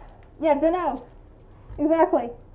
It's not really a word, it just means don't know. And it's just kind of how people talk. I use it all the time when I'm typing too, because it's how I talk. But yeah, there's just little things like that where it's just like this doesn't necessarily, like, it's not proper English, but it's how everyone talks, how everyone kind of slurs things together, at least, you know, locally. So it just, you know, you gotta understand kind of the local dialect. It's kind of a dialect thing, I guess.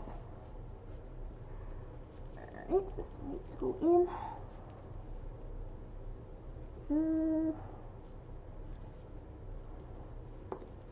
Trying to pop bubbles in the numbers.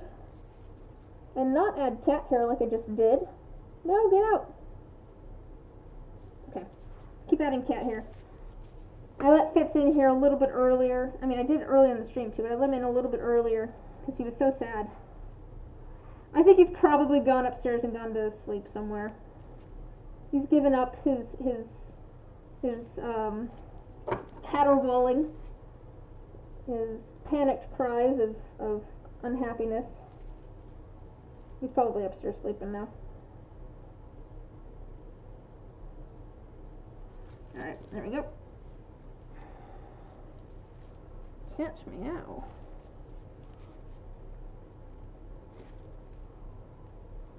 Alright. Trying to make sure that I get these in at the right, with the right side down. It's the most important piece here. So I have the side that I painted, it's also the same side that's going to be with the moss. Things are going to end up looking a little bit funky if I have one that's just completely different. Add that there. Yeah, he gave up. He gave up. I'll go hang out with him. The thing is, he's been so annoying recently, probably because I won't let him outside. Like, he's done this before where he will come in the early morning and just like scream at me and knock things off of my bedside table because he wants outside and I'm not awake to let him outside. But he's done that so much recently. I've had to lock him out of my room a couple of times. And I usually don't do that because, you know. Oh! No worries. I'll hold off on saying anything important for a moment.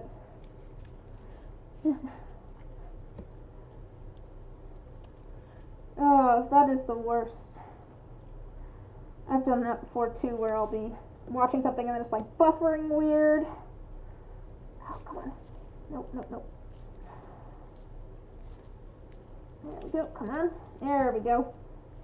End of the ad. Yay! Yeah, that happens to me too, where I'll be watching a stream and then something will go wrong, or I'll just have to step away for a second, and I'll move over to like my phone from my computer because I'm gonna, you know, go make a sandwich or something, and it's just like ads. No, why? Try to watch that. Alas, alack.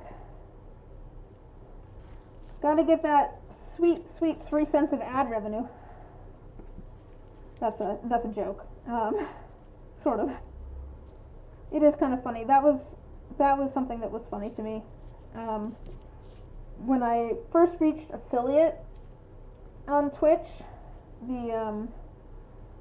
that first month, I think I got like 13 cents in ad revenue or something like that. And it was just so funny to me for some reason. It's just like, yeah, I made 13 cents. Like, what is the point of this? Like,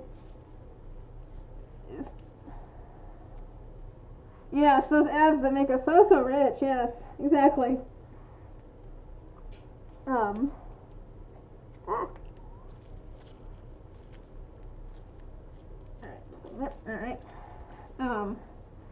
Yeah, I don't know why the 13 cents or 15 or something like that. It was just so funny to me because it's just like, oh yes, I am a professional. I made 13 cents. It's just like, this is such a bizarre amount of money. Like, on the one hand, I'm glad that they actually have it set up so that, like, you are actually, like, even though it's you know, pennies, you're still getting paid for the ad revenue stuff. But at the same time, it's just so small. It's just like, what is the point of this? But look at myself. Exactly. It's like, I'm a professional. I made 13 cents. Oh, yeah. It is funny to me to, like, because, like, technically, a professional is someone who makes some money doing something. So, like, technically, I'm a professional dice maker because I make dice for money. But it's so funny to me that I'm, like, technically a professional streamer because technically I make money from it. It's like, if you looked at what I'm doing, it's like, I'm obviously not acting like it's a professional thing, but technically I'm a professional streamer. We're going with the technical term. Yeah. Yeah. I'm trying to pop some bubbles in here. We'll let that sit again for a moment. Get some. Yes, exactly. I got a scent. I'm a professional, technically. Alright, and let that sit for a minute. Let some air bubbles rise to the surface. Let's spritz these down. And all of these air bubbles start to pop. Those air bubbles are popping. Alright. They did not really pop. Alright, and let's do this one. Yeah. Being a professional dice maker, I'll take that. Being a professional streamer, not really. Yeah, it's a little bit of rubbing alcohol. It just helps break the surface tension on the resin without having to apply some sort of like heat or flame, because I don't have that.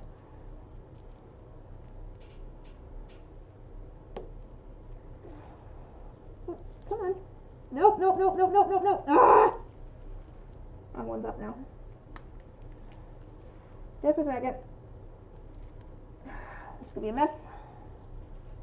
The wrong one ended up on the top. Or on the bottom in this case. Let's add a little bit more resin. See if I can get the correct. No, it did it again. Ah. So annoying. So annoying. It slid, so like it kind of like rotated when I was trying to put it in, and so the wrong thing is now on the bottom. And it's so hard to reset. Now all of that moss is going to get everywhere, but that I don't really care. This one was actually not part of the set anyways. If it was part of the set, I'd be more worried. There we go. Now the correct one is down, so. But I am also now covered in resin. I'm slimy. I'm slimy and goopy. Yeah, so I pulled out a new rag earlier today for next to my resin workspace, so we'll just use that for its intended purpose. Alright, get that out of the way. Oh, with the color that I want on top. Yeah, that might have been a good idea. But I finally got it, so I think we're good. Yep, there's resin all over the place. I just don't want to stick my arm in this. Alright. Alright, let's do our commission set next. Because that's the most important ones. So, let me try and remember. I think I did, let's see, 7.5-ish. What about 7.5?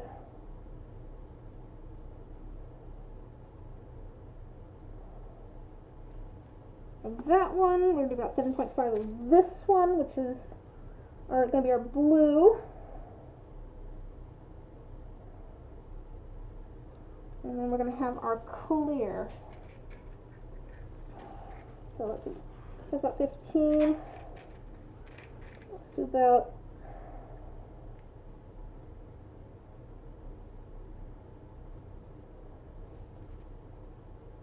about 12.5 and move those up a little bit. Actually, we'll do 2.5 of white. That should be about 30. Yeah, it varies a little bit, but probably sometime fairly soon. And a little bit of extra to all these, especially when it's a little bit warmer like it is now. I don't have a ton of time left. There's a cat hair in there. Let's get the cat hair out. Alright, let's get that cat hair out of there. Don't need that.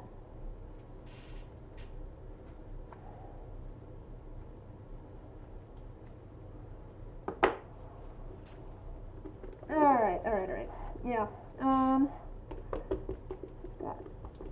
This, I'm going to make this a very, very light pink. And I want it to be very, very light. Let's see how light I can get it. Hopefully.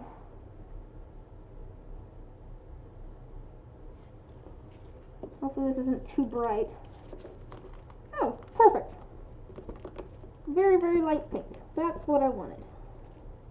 Do I want it even... I want it a little bit darker, maybe? I'm going to make it even a little bit darker, maybe. I don't want it too much darker, but I want it to look intentional. That's the thing, like, I want it to actually look like it's supposed to be pink.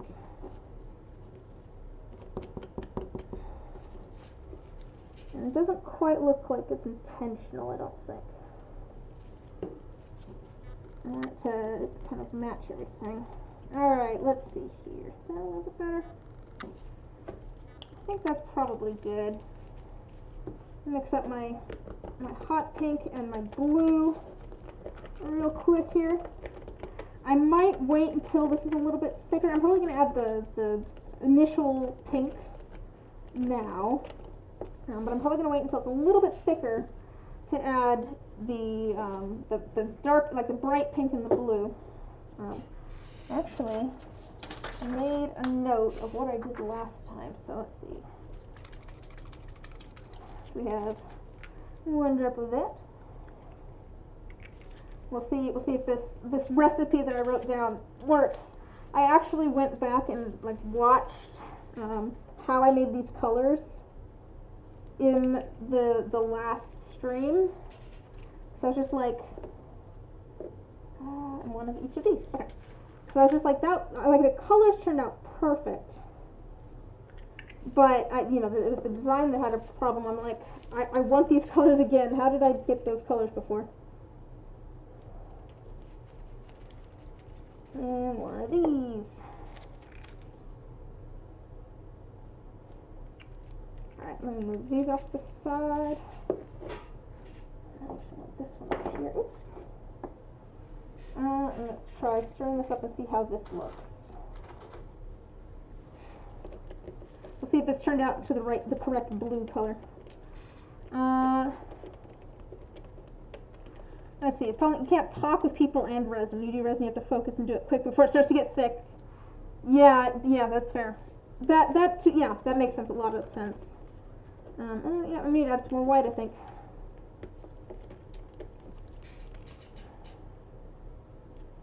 Yeah, I think just another drop of white and we might be good. Yeah, that makes a lot of sense. I feel like I have a little bit of leeway because I have the pressure pot. Got another drop of white here.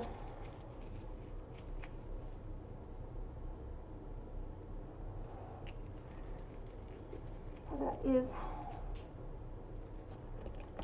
Because I want this to be a little bit lighter. I added 2 drops. We'll see if that's too much, but no, this might be good.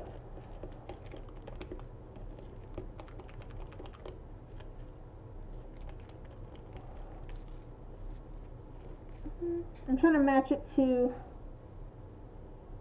this. The colors that I'm using, these are alcohol inks. Like they're so coated in random alcohol ink. But these are the, what are these?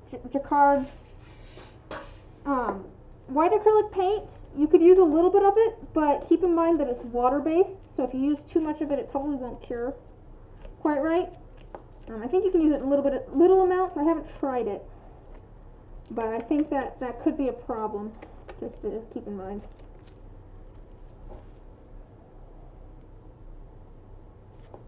I think I want another drop of this blue. Like I said, if you use it in just a little amount, you're probably okay. I'm pretty sure these pigments that I have are water-based, I think. But, you know, I'm using so little of it that it's okay. Like, it ends up just fine.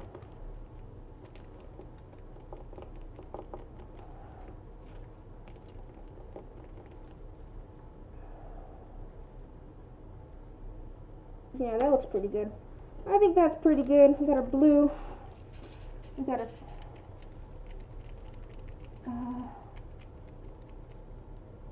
I have alcohol inks. Oh, the white liquid? This one? This was also an alcohol ink. I have a white resin pigment and then I have a white alcohol ink. The white alcohol ink is a lot stronger than the like resin pigment, quote unquote, that I have. Yeah, it's the, I think, Jacquard Pinata one. Yeah, Pinata color Blanco from Jacquard. We've got our colors. Perfect. On this one, I'm just going to add a little bit of the white.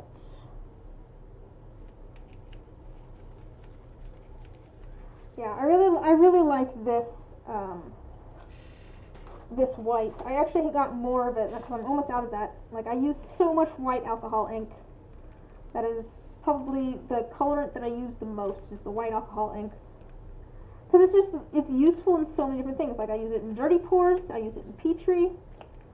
I use it because it's a nice opaque, if I want anything to be opaque. All of my other pigments are translucent, so I end up using the white alcohol ink to make them opaque if I want. Oh, red pink ones disappear with UV light. Oh, interesting. I have a purple that has problems. Just a second here. Just a second. I'm getting way too warm. I'm going to take my sweater off. Alright. There we go. Yeah, I have a problem with the purple from that same series. Because it's purple, sure, but if you get it like in any sort of light, like if you look at it, after it's cured, it looks like brown. Just kind of annoying.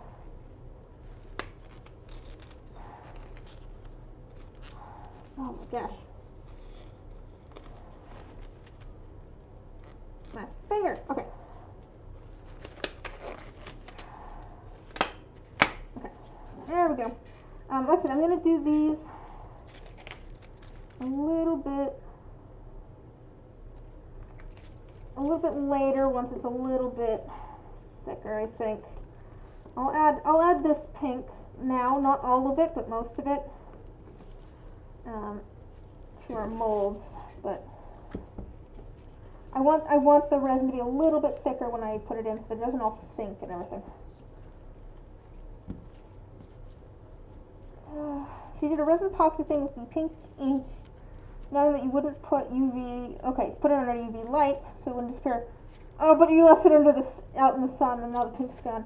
Yeah, that's the other thing to keep in mind with the UV stuff, is that actually I had that problem with a candle. I made some candles and they were pink, and then I had some, like, one sitting in my office, and I came back later and it was completely bleached on one side, and all the color had faded and was gone on the side that was like towards the sun. Just like, huh, that's so weird. I did not expect that to happen. But it was also pink. I wonder if there's just a certain kind of like pink or red pigment that is super like susceptible, like is oh, the cat's back. like loses its color a lot with the, oh, this is the wrong, just a second here. I need this mold. I have the wrong mold here. Yes, the kitty cat is back. And he's still unhappy. We'll go hang out a bit after I finish streaming. He'll be okay.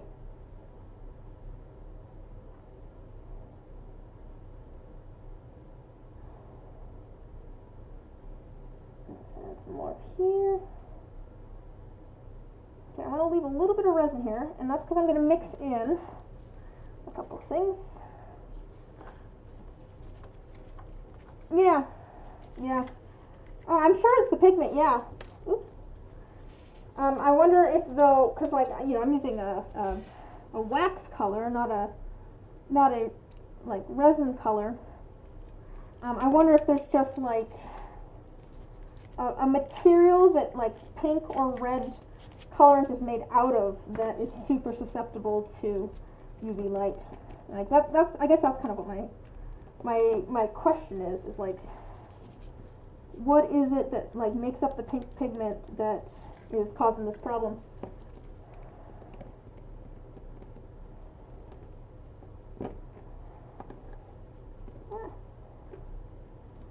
We're gonna wait until it's a little bit thicker and then add that.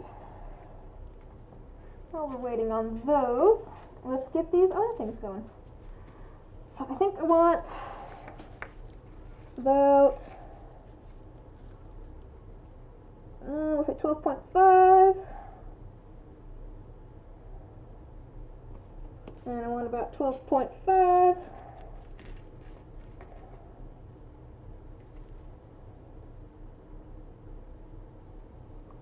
and I want about, get a scientific explanation. Yeah, see, that's, like, there's certain pigments that are, like, it's the same with paints. There's certain, like, light fastness, that's what it's called, this light fastness. You could look that up probably. Just a second, 12.5, 12.5. Buddy! So that's going to be 25, so this makes about 5. That's actually a thing that's listed on my tubes of paint, because different pigments have different light fastness to them, which is like how well they hold their color over time and with UV light. Alright, I want to make these very, very pale. Oops, I should have. Just a second, let me shake this up a moment. So, the red, the pink, and the red that looks like blood are impossible to use. Disappear or turn brown. Yeah, I do really like my resin pigment fuchsia color. It's a really nice deep red. Oh crap, there's a couple of dice that I should have done tonight that I did not. I still have time, I probably could. Speaking of, let me grab that out before I forget. I might try and do that tonight. Alright.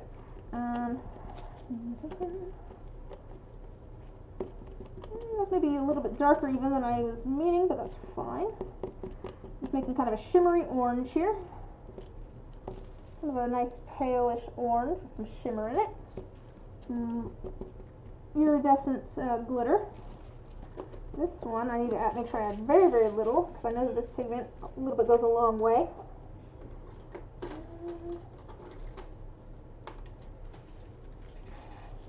Flood? I'd call it flood. Yeah, oh, I just realized how weird that word is. Because normally an O-O would make an oo sound, but that one is flood. I didn't even, yeah, I wouldn't have even thought about that unless you had pointed it out, but that is a strangely pronounced word.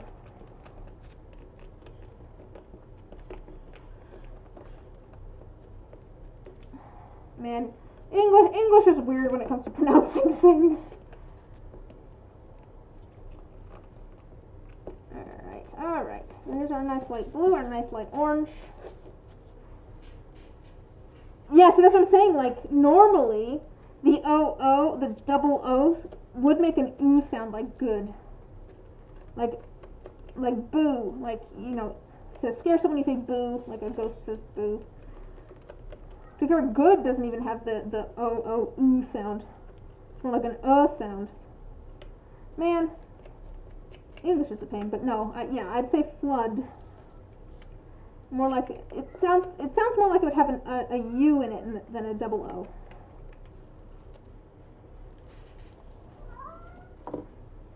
Oh man, he's outside the door. He's so unhappy.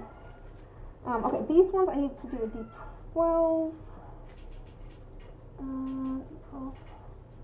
And I need a D6. That's D8. I need D6. Alright. Let me get these here. We're gonna do these first. Just realized that I have a commission where I have just a couple of dice that need redone. So we'll see if I can get to those as well. Oh my goodness, he's so unhappy. He's so unhappy. Yeah, I think it's getting a little bit thicker because there's a lot of bubbles. So part of the reason I'm doing the blue on the bottom here is because the iridescent flakes I've found, if I have them next to the lid, they can kind of get caught between the lid and the dice themselves, and then they make sanding kind of funky, so it's just easier for me if I have the iridescent flakes on the bottom of the mold.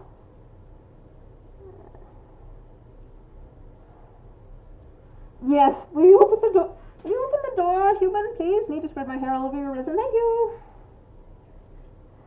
Yeah, he likes to climb all over everything, so that seems accurate.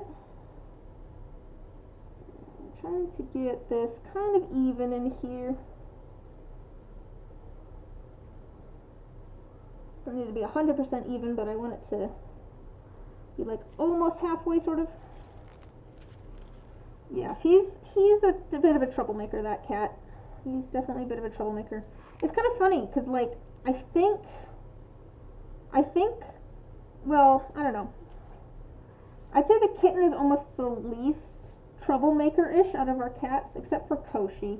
Koshi, probably the, like, as far as, causing trouble goes, Fitz might be at the top for causing the most trouble, maybe. That's the one that's screaming outside the door. And then I think it'd be Luna. And I don't know that she causes too much trouble necessarily. She's just very needy. Like she's just a very needy cat. She wants constant attention. It gets very annoying. And then I think probably Not, who's a kitten still. So, you know, she's got some energy. She's got some energy, that cat. And then I think Koshi, who, she's just kind of chill. But she's, you know, we have a theory that Koshi causes trouble. She just does it when no one else is watching. Because Koshi's the cat that, like, she's very chill. And then my brother walked into the kitchen one time at like 3 a.m. and she was just standing on the counter, which the cats are not supposed to go on. Just like looking at him.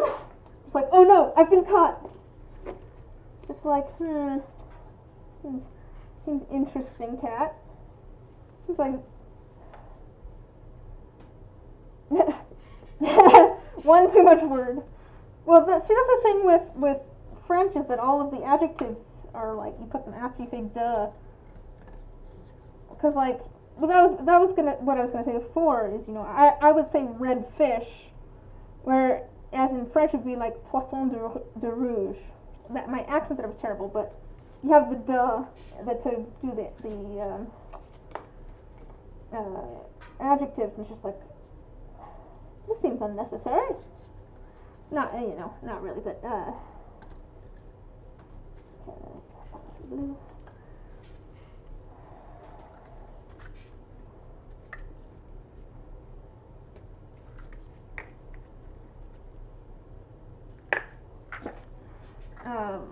Let's see here. Make sure all of these have as much clear resin as they need. Yeah, it's starting to get thicker.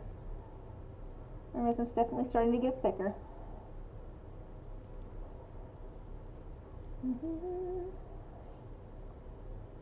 Okay, that's enough.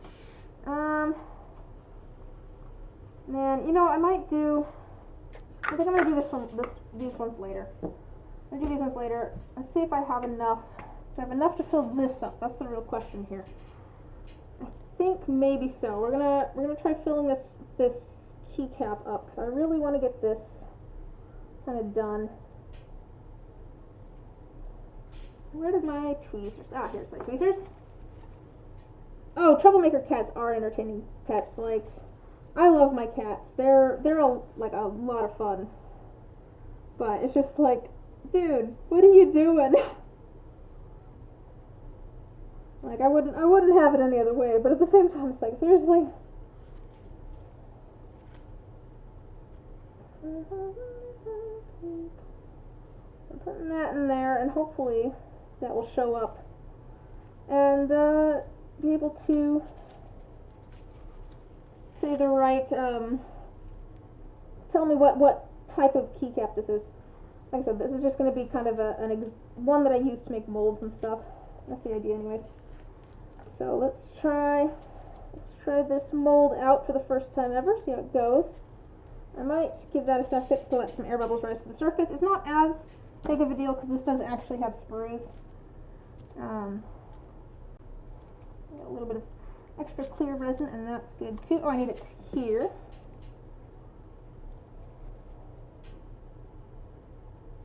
This is the one that I just want to attach the top little piece so that I can turn that into a keychain for a rats are calm and aren't troublemakers when they're adults, at least for male. Females are troublemakers. At least in your experience. Okay, this is definitely getting... Alright. I'm going to use this for this.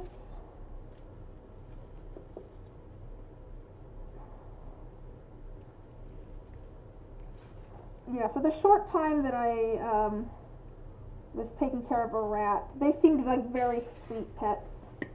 Like, I don't know. The one that I was taking care of, at least, I think it was a female. Pretty sure. And it just liked to like hang out under my hair. Like it just wanted to like hang out on my neck under my hair all the time. It's like, I'm perfectly content to be here. They seem like this kind of sweet pets. But yeah, cats are definitely fun. Cats are definitely fun because they've definitely got their own personalities. That's for sure. Probably the cat with the biggest personality was my brother's cat growing up. His name was George. And I think maybe he might have been, like, he was named by my brother when my brother was fairly young. He might have been named after Curious George. I don't know. Like I said, my brother was fairly young at the time. But he was just an interesting cat. Like, he just came home one day and suddenly his tail was all curled up. Like, his tail was like in a spiral all of a sudden. We're like, what happened here? Because like he could straighten it. He just decided to carry it all curled from then on. And we're like, okay, that's cool. You can do that, buddy. It was just very strange. And then also, like, he loved fruit and vegetables. Like, no other cat that I've had loves fruit and vegetables like George did. Like, he's the cat. I was sitting on my bed once eating, I think it was a nectarine. I was just sitting there eating it, and he just suddenly, there was a cat face next to me chewing on the side of the nectarine. It's like, what are you doing, cat? That cat would eat like anything. Just happily, but especially fruit and vegetables. He loved fruit and vegetables. I remember we gave him a piece of, like, cantaloupe, I think it was. We gave him a piece of cantaloupe at one point. And the other cat came over, so it's just like, oh, there's treats over here, and sniffed the cantaloupe, and then gave us the most, like, offended look, like, seriously? Seriously, you're not going to give us good treats? What is this? It was just so funny, but he was just such, like, this same cat, like, okay, I could talk about this cat for a while. We kind of think maybe, yeah, offended, that was the word I was looking for. I'm glad that you could think of the word. This cat, like, we kind of think that he could understand my brother, and the thing that made us think that was, one time we had some, like, family friends over to the house, growing up, and they were allergic to cats. And so I remember this too. We were like sitting in the basement, and the cat came over and started trying to be all friendly with. He was a very friendly cat too. He came over and tried to be all friendly with the family friend that was allergic to cats. Another guy of my age, and so my brother was like, "Hey, stop that, George! Come on over here." And so George stopped, and he walked over to my brother and just sat with my brother for a bit. And then this other friend started teasing my brother, and my brother's just like, "Okay, George, you can go back." And so George walked back over to the other person and started trying to make friends with them again. It's just like, what? How does this cat understand you? It was just very like, wait a minute, that doesn't seem right. How did that just happen?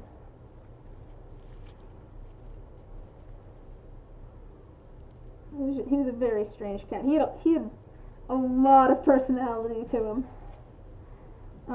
This is the same cat also that, like, we were worried at one point because he disappeared for 2 weeks, and like he would wander around the neighborhood pretty far growing up. And he'd been gone for like a couple of days before, but he was gone for like 2 weeks, and we were just like, he must have gotten hit by a car or something. But after 2 weeks, he just was sleeping on my brother's bed. That's how we found him. He was just in my brother's room sleeping on his bed. He was gone for 2 weeks, and then he was just there. It's just like, where have you been? What have you been doing? What a strange cat.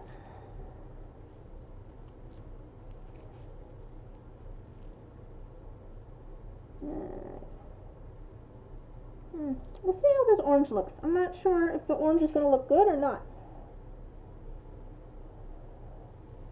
I hope I have enough resin here.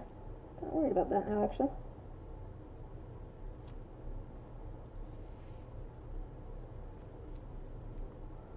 Yeah, it's definitely starting to get thicker, so we're going to want to wrap this set up and then move back over to the pink and blue so we can get those done. Yeah, he just rudely replied meow. Yeah, pretty much. Pretty much. Oh, actually, I might have enough.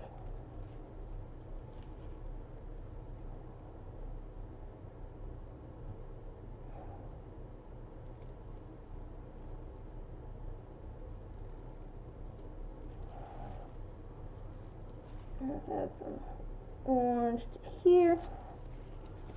Alright, cool. I think actually we will have enough, so that's good.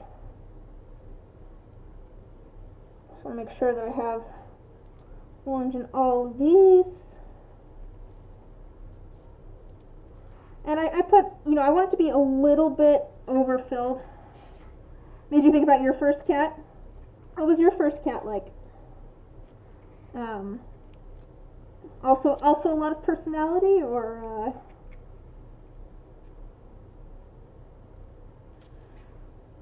yeah, okay. Yeah, I want to overfill these just a little bit, so that when I put these in the pressure pot, there's, a little bit of extra resin to fill in the space where all of the air bubbles were. Okay, let me set these off over here. No, actually, let me set these in here and get them out of the way.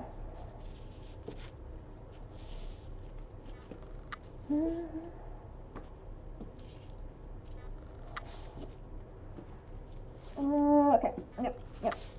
So I'm definitely getting closer to the end of my work time, but I should have enough time here to do the pink and blue ones.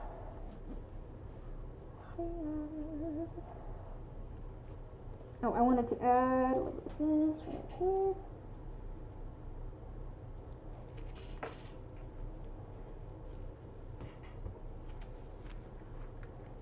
So I'm a little bit focused now. I'm getting towards the end of my work time, and so I'm trying to work as fast as possible here.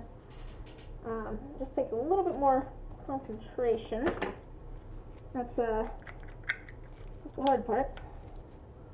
It's actually concentrating. Okay, there we go. That's probably good. Just trying to get things kind of set in a place that's out of the way a little bit so I can do the pink and blue ones. Also make sure I don't have any cat hairs and stuff in there. Let's see, do that. Let's see. The director of my primary school gave me a kitten. My parent had to write a letter to agree that they wanted the kitten, that I had their authorization to bring them. That makes sense. Well, the first night the kitten disappeared. We looked from everywhere. Oh no. Did you find him? Did you find him?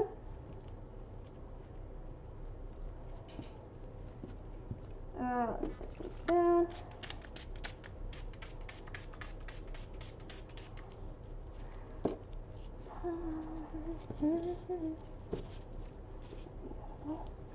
Alright, let's get these pink ones going.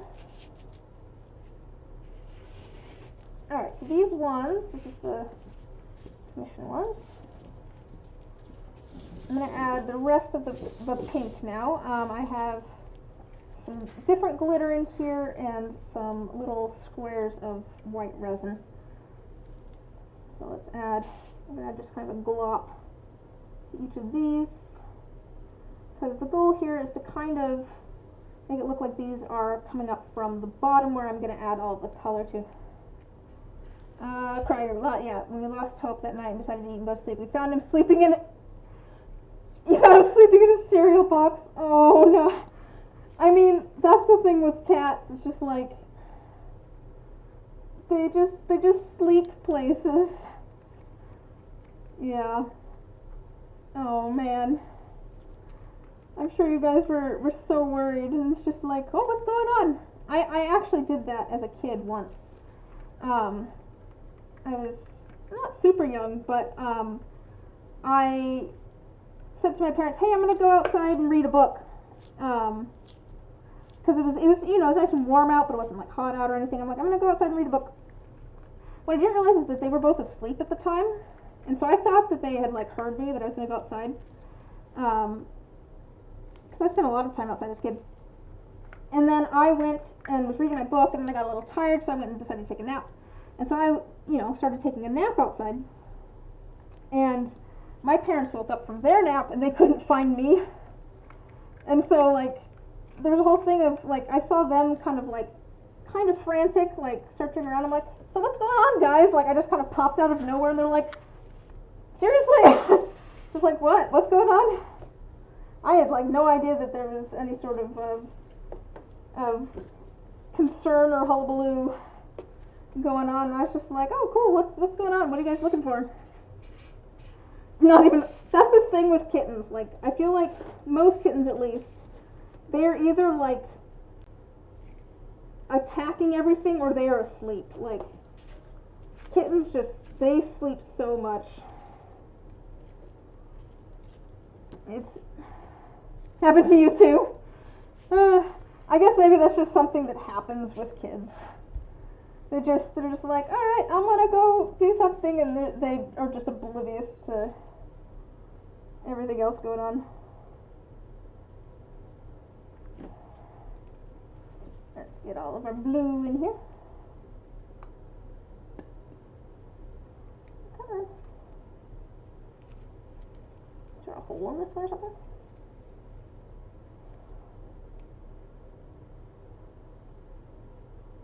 I'm kind of trying to do it so there's like blue on one side and pink on the other. And part of that is because I don't want it to be too purple. And that's also part of the reason that I'm waiting a little bit here for it to be a little bit thicker. because it means that the colors won't mix as much. So I'm trying to do kind of blue on one side, and then we'll do the pink kind of on the other, and then we'll mix to a, kind of a little bit of purple in the middle, but for the most part they should be pink and blue.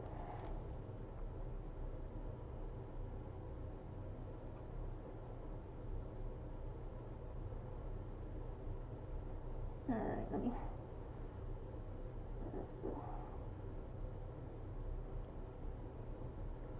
Alright, and I'm going to keep adding blue because I need these to be...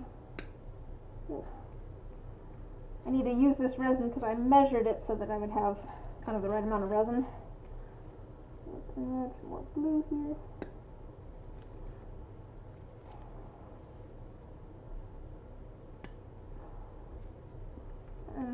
I'm trying to add more resin. Hopefully I'm not adding just a bunch of air. There we go. Oh. I'm sure that happens all the time too. Like, it's probably not just us. Probably not just us scaring our parents. I wonder if there's less of that now that I wonder if kids spend more time inside now. What with like the internet and everything, because like you know, there was the internet sort of when I was growing up, but not really. Although I think you're a little bit younger than I am, so maybe not. Used to sneak out of your house as a child, but I also loved to spend hours doing stuff in your big garden. I saw your mom going in and out multiple times. Oh, okay, you decided to go out and ask her what she was doing.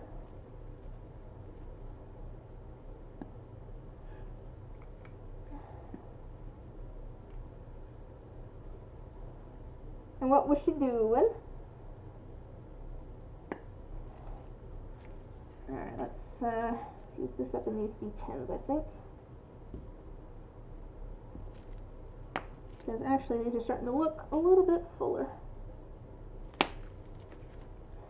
Got a little bit of extra blue there, I think. Alright, let's do our pink. Let me try and do that.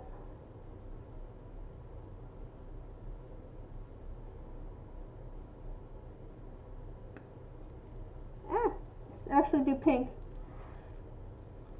Yeah, this is getting very thick.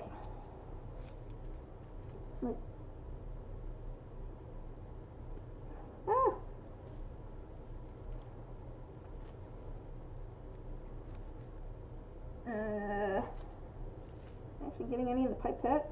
Hope so.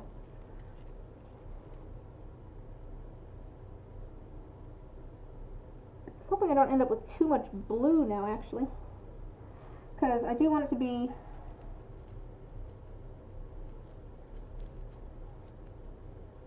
Oh, you were just in the garden. She was... Oh, wow. She was searching for you.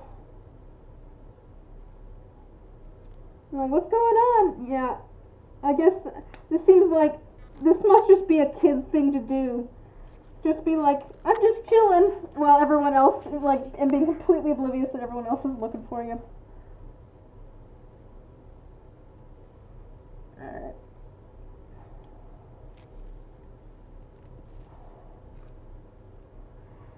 Yeah, it's just, man.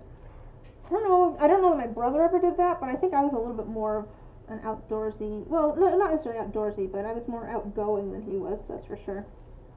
To be fair, maybe I was a little bit more outdoorsy than him, I don't know. Like, he was always more into, like, video games and stuff than I was. I guess I was more of an arts and crafts. He likes arts and crafts too, but, like, I was more of the arts and crafts one, and he was more like the video games one.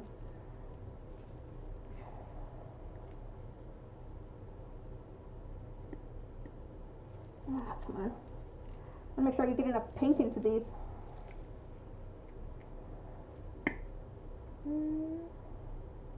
Maybe I won't be adding any white, because it looks like maybe it doesn't need it.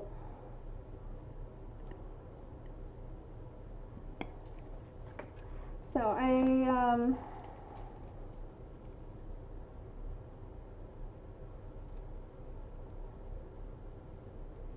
let's put a little bit of pink maybe on our lids. That seems like a good plan. Make sure I have these all lined up so I know where to put it so it's on the same size. Yeah.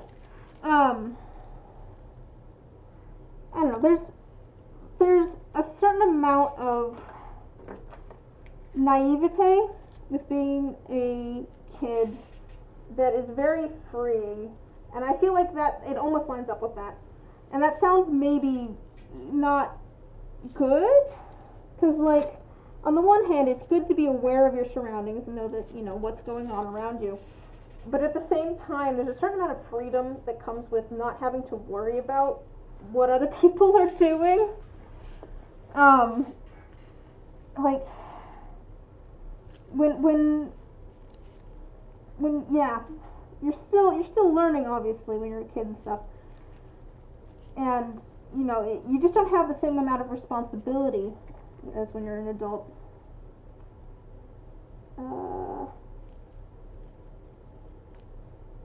Okay, sorry, I'm trying to make sure that I put this in the correct spot.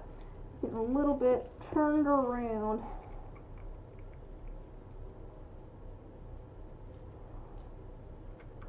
I think this will be good as long as the pink made it where it was supposed to go.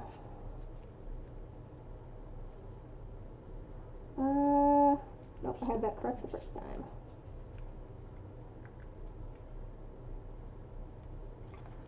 And we'll add our blue.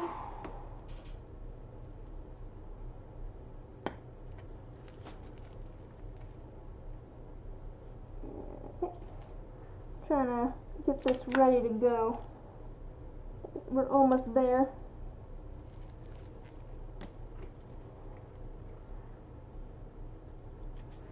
But yeah, you know, there's certain things that are great about being an adult, and certain things that like I miss about being a kid. Like there was just less responsibility when I was a kid, and some of that stuff is just like, you know, even things that I'm responsible for now, I'm not necessarily good at getting those things done.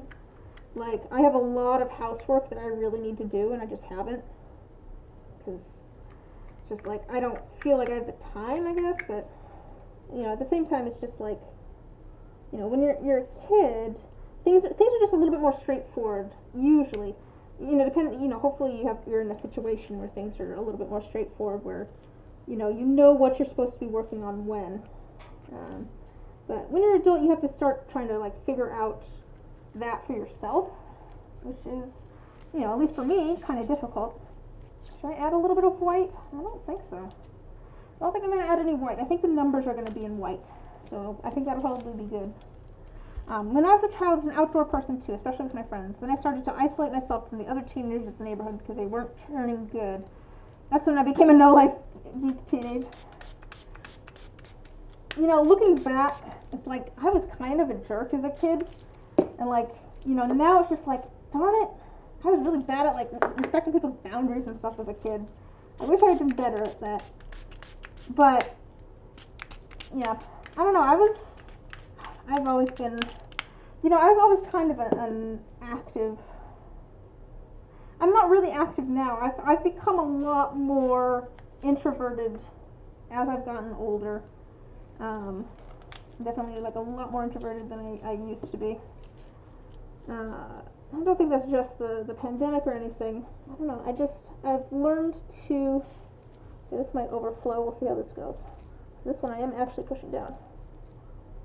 Alright, yeah, because we got resin coming up out of the little things here. Alright.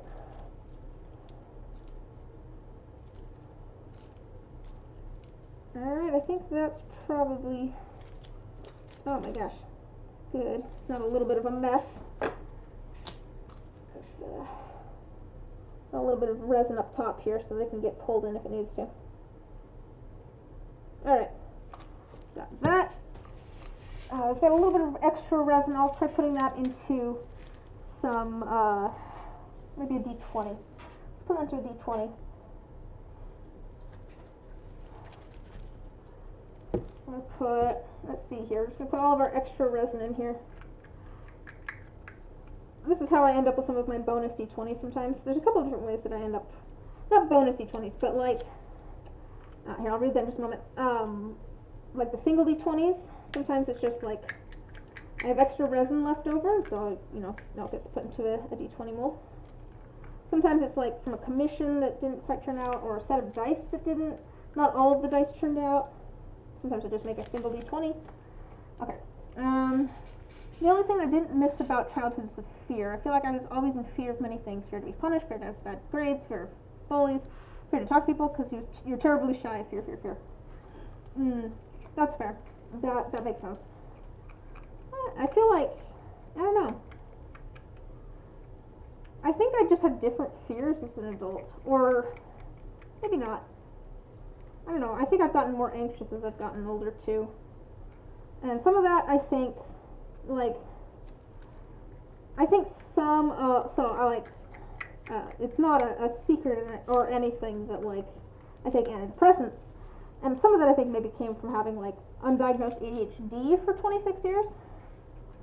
But, like, you know, as I got older, things just became a little bit more difficult, and so didn't work well for my mental health. But I feel like there's different fears, and when you're an adult, you have a little bit more freedom, and so there's certain fears that you don't have to deal with anymore.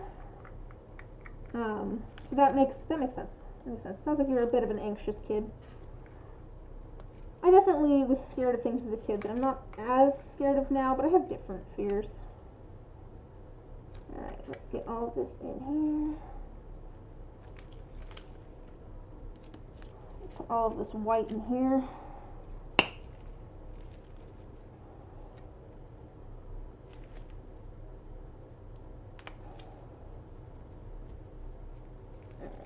Alright. Yeah. I don't know, the passage of time can be strange.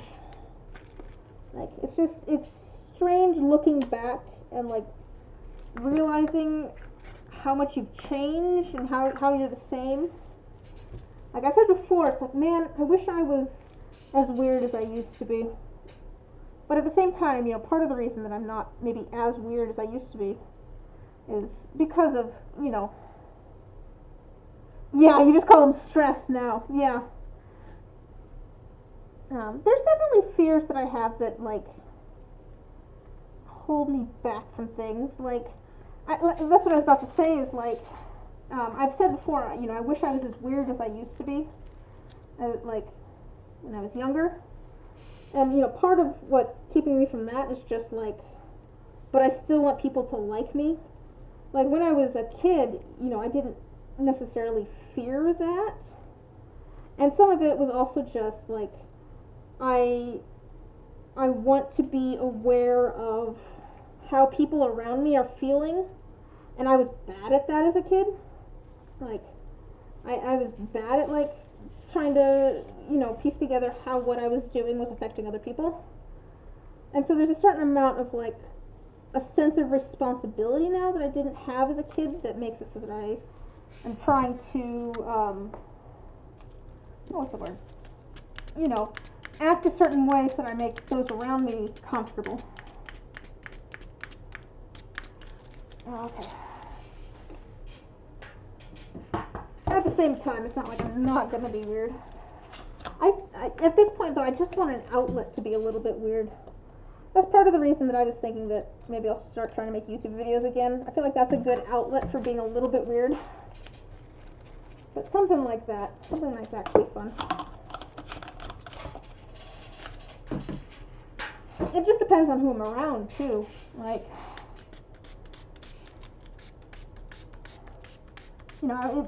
yeah.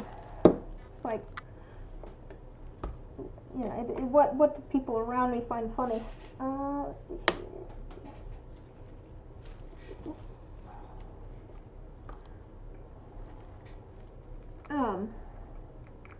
Yeah, I don't know. I think some of that too. I've realized that now that I've been able to kind of start seeing some people again, now that we're all vaccinated and everything, me and the people that I've been seeing, I am happier. Like, it was one of those things where, like, during the quarantine, it's just like, I'm fine. I'm still Zoom calling with friends and stuff. It's like, I'm doing okay. But, like, now that I've actually been able to see people, I'm just like, oh, it's like letting out a sigh of relief. Like, it's so nice to be able to see people again. Let's see, we'll do that. We're gonna add last to this orange. Yeah, we are at the end of our work time. So I am going to get all of the lids on these. Yeah, we're very much at the end of our work time. I'm going to get the lids on all of these. And then we are going to call it a night because I need to put these into the pressure pot, and I might need to put some air into the compressor. So we'll get the lids on, and then we'll be good.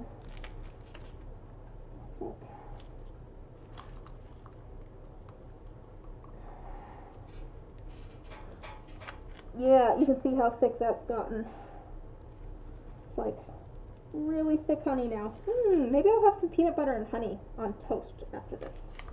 I could go for a snack. Oh, we've been streaming for 3 hours. All right.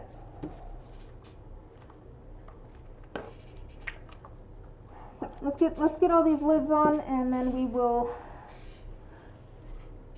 Yeah, you like to be on your own, but you have to miss him. Yeah, exactly, same. Like, like when I'm around other people, I kind of always feel like I have to perform a bit.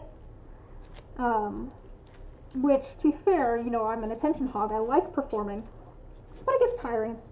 It's kind of the same with streaming. I've talked about that before. Like, streaming is a lot of fun, but it gets tiring after a while because you kind of have to have your brain on at all times. So you're doing multiple things at once. And I feel like just being around people for me is like that too. And that's part of the reason that, like, unless it's a friend that I'm really close to or something, I don't usually like hanging out with people one-on-one. I'd rather hang out in a group. And part of that is so that I don't feel like I have to try and carry the conversation. Because that just takes energy. Like, it just takes energy to try and be in charge of keeping someone else entertained. Because that's, kind of how I end up feeling while I'm spending time with people. Where was I going with this? Maybe I'm more of an introvert than I thought. But, where was I going with this statement? I can't remember. But just that, like, I love being around people, but there's a certain amount of, like, I don't know, like, energy that it takes to be around people. So it's nice to be able to, like, be on one's own for a bit. And I saw it, people talk about introverts and extroverts all the time. Like, oh yeah, introverts get their energy from being alone, and extroverts get their energy from being around people. And I saw something else that kind of, I thought, framed it a little bit better. And that's that, like, everybody has kind of like the maximum amount of social interaction and a minimum amount of social interaction that they personally need. Yeah, makes you tired to socialize too much. Yeah. But the way that I saw it kind of pointed out was that, like, everyone has kind of a maximum amount of social interaction that they can take and a minimum amount of social interaction that they need. And so there's kind of like a range, and it's just different for everybody. And because, like, everyone, yeah, I love my friends, but sometimes I need to take a rest. Exactly. Just some alone time. Let's have alone time.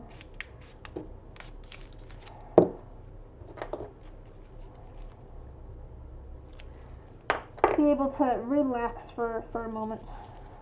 That's really what it comes down to. Just having some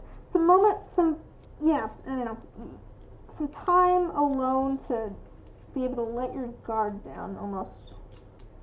Just not have to worry about the responsibility of I think that's what it is.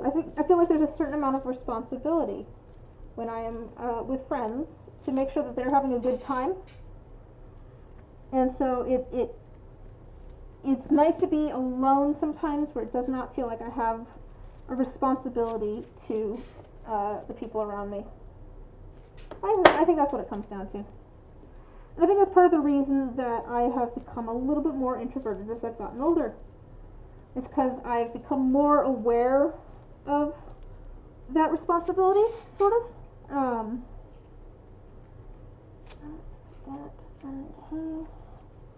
I've become more aware that there is that responsibility to make sure that those around me are having a good time.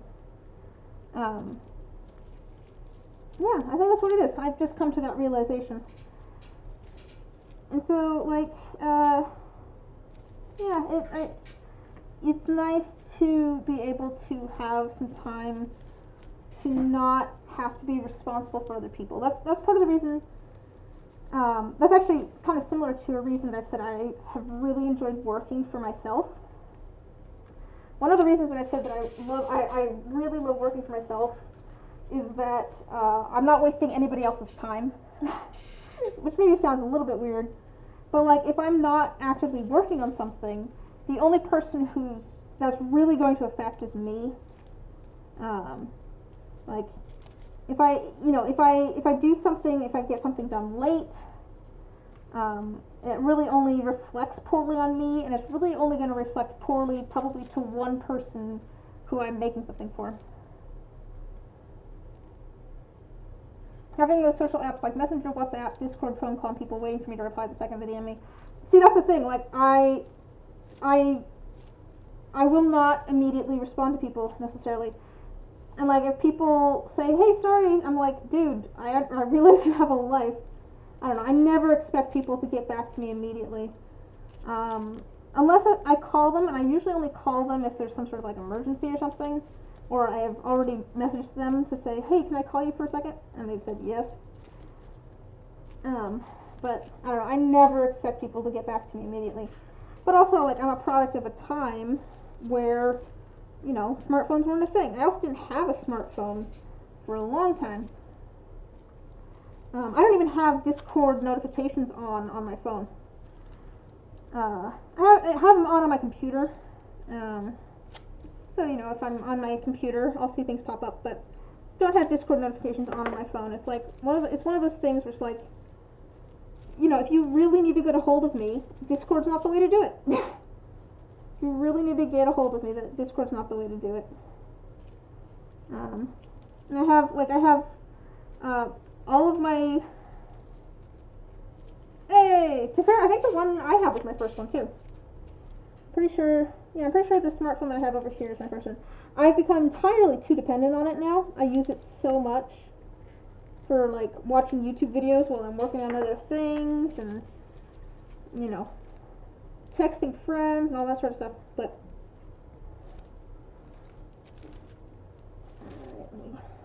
yeah. But no, like I have it set to do not disturb at night. Like, if you text me after a certain time, don't expect me to get back to you until the morning. I have it set so like phone calls can come through because, like I said, I really only expect people to call me if there's some sort of emergency.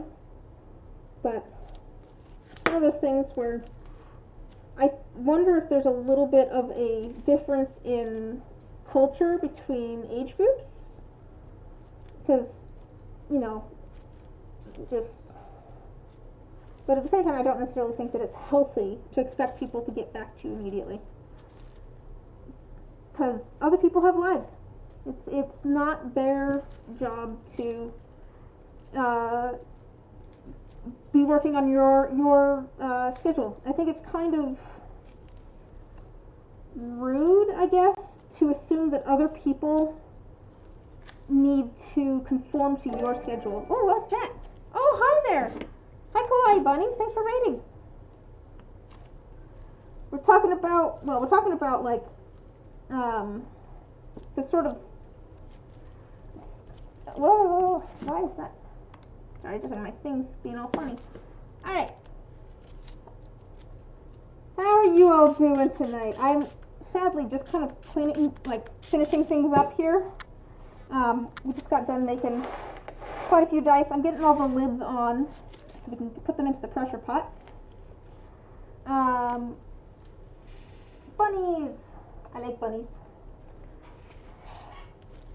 But we've got some like commission ones I'm working on that are kind of part pink, part blue. And a couple that have some moss in there, so we'll see how those turn out. Oh, I missed. I missed a spot here. That was, which one was that? Oh no.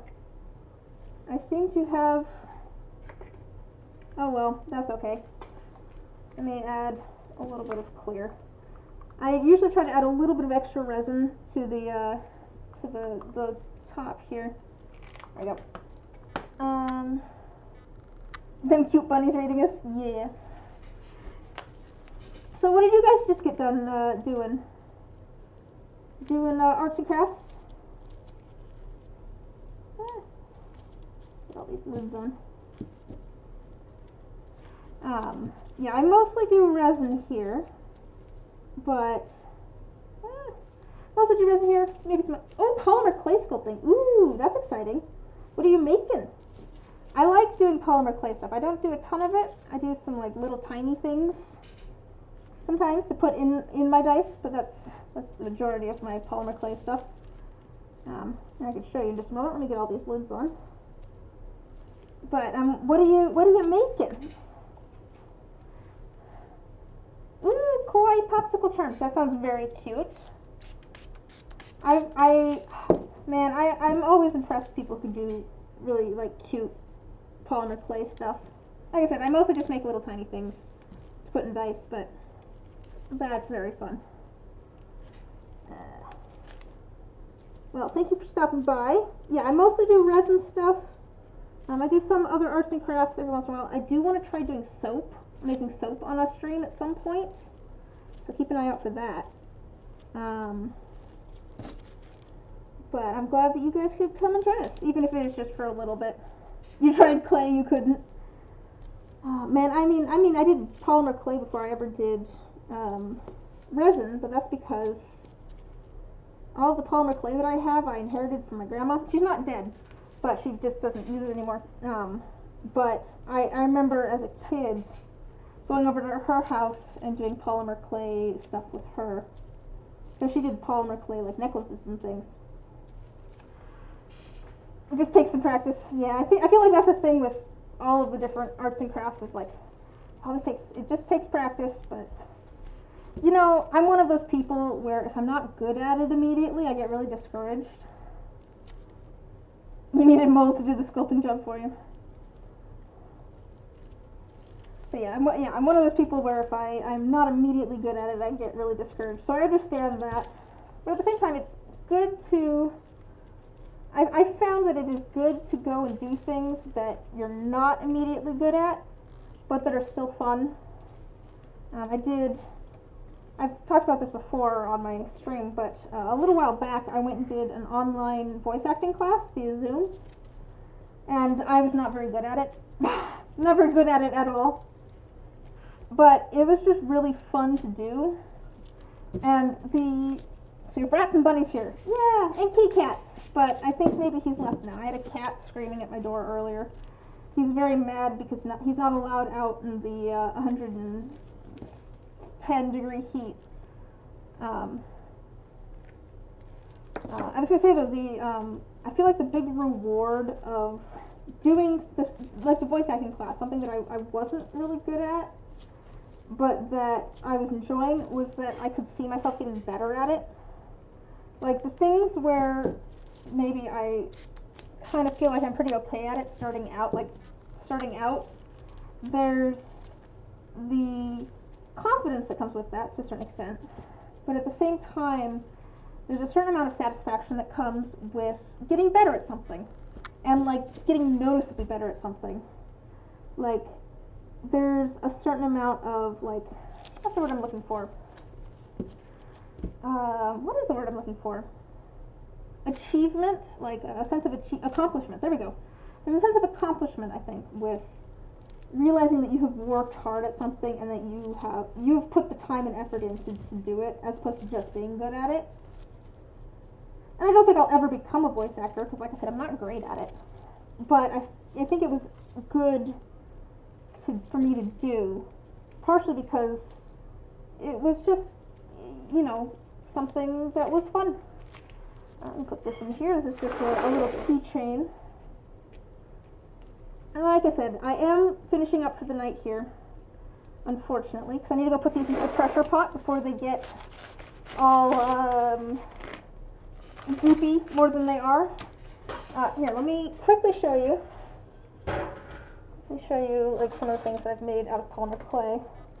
Yeah, I made these recently, but I've made little tiny things to put into like resin, but so stuff like that. A little tiny teacup that I made a long while back. Little focus. There you go, little tiny teacup. So I enjoy polymer clay as well, but I don't do it all that much. But yes, thank you guys for stopping by. Let me post this. If you ever want to come hang out and post about your it's thick enough at this point. I haven't really spilled it. I haven't spilled the resin everywhere.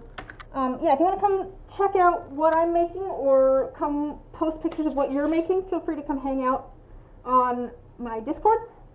But otherwise, I will just announcements. I will not be streaming this Saturday like I normally do, but I will be back next Wednesday at 7 p.m. Pacific Standard Time, and then the Saturday after that, I will be back at noon Pacific Standard Time. So, thank you guys for stopping by. Thank you again for the raid kawaii bunnies.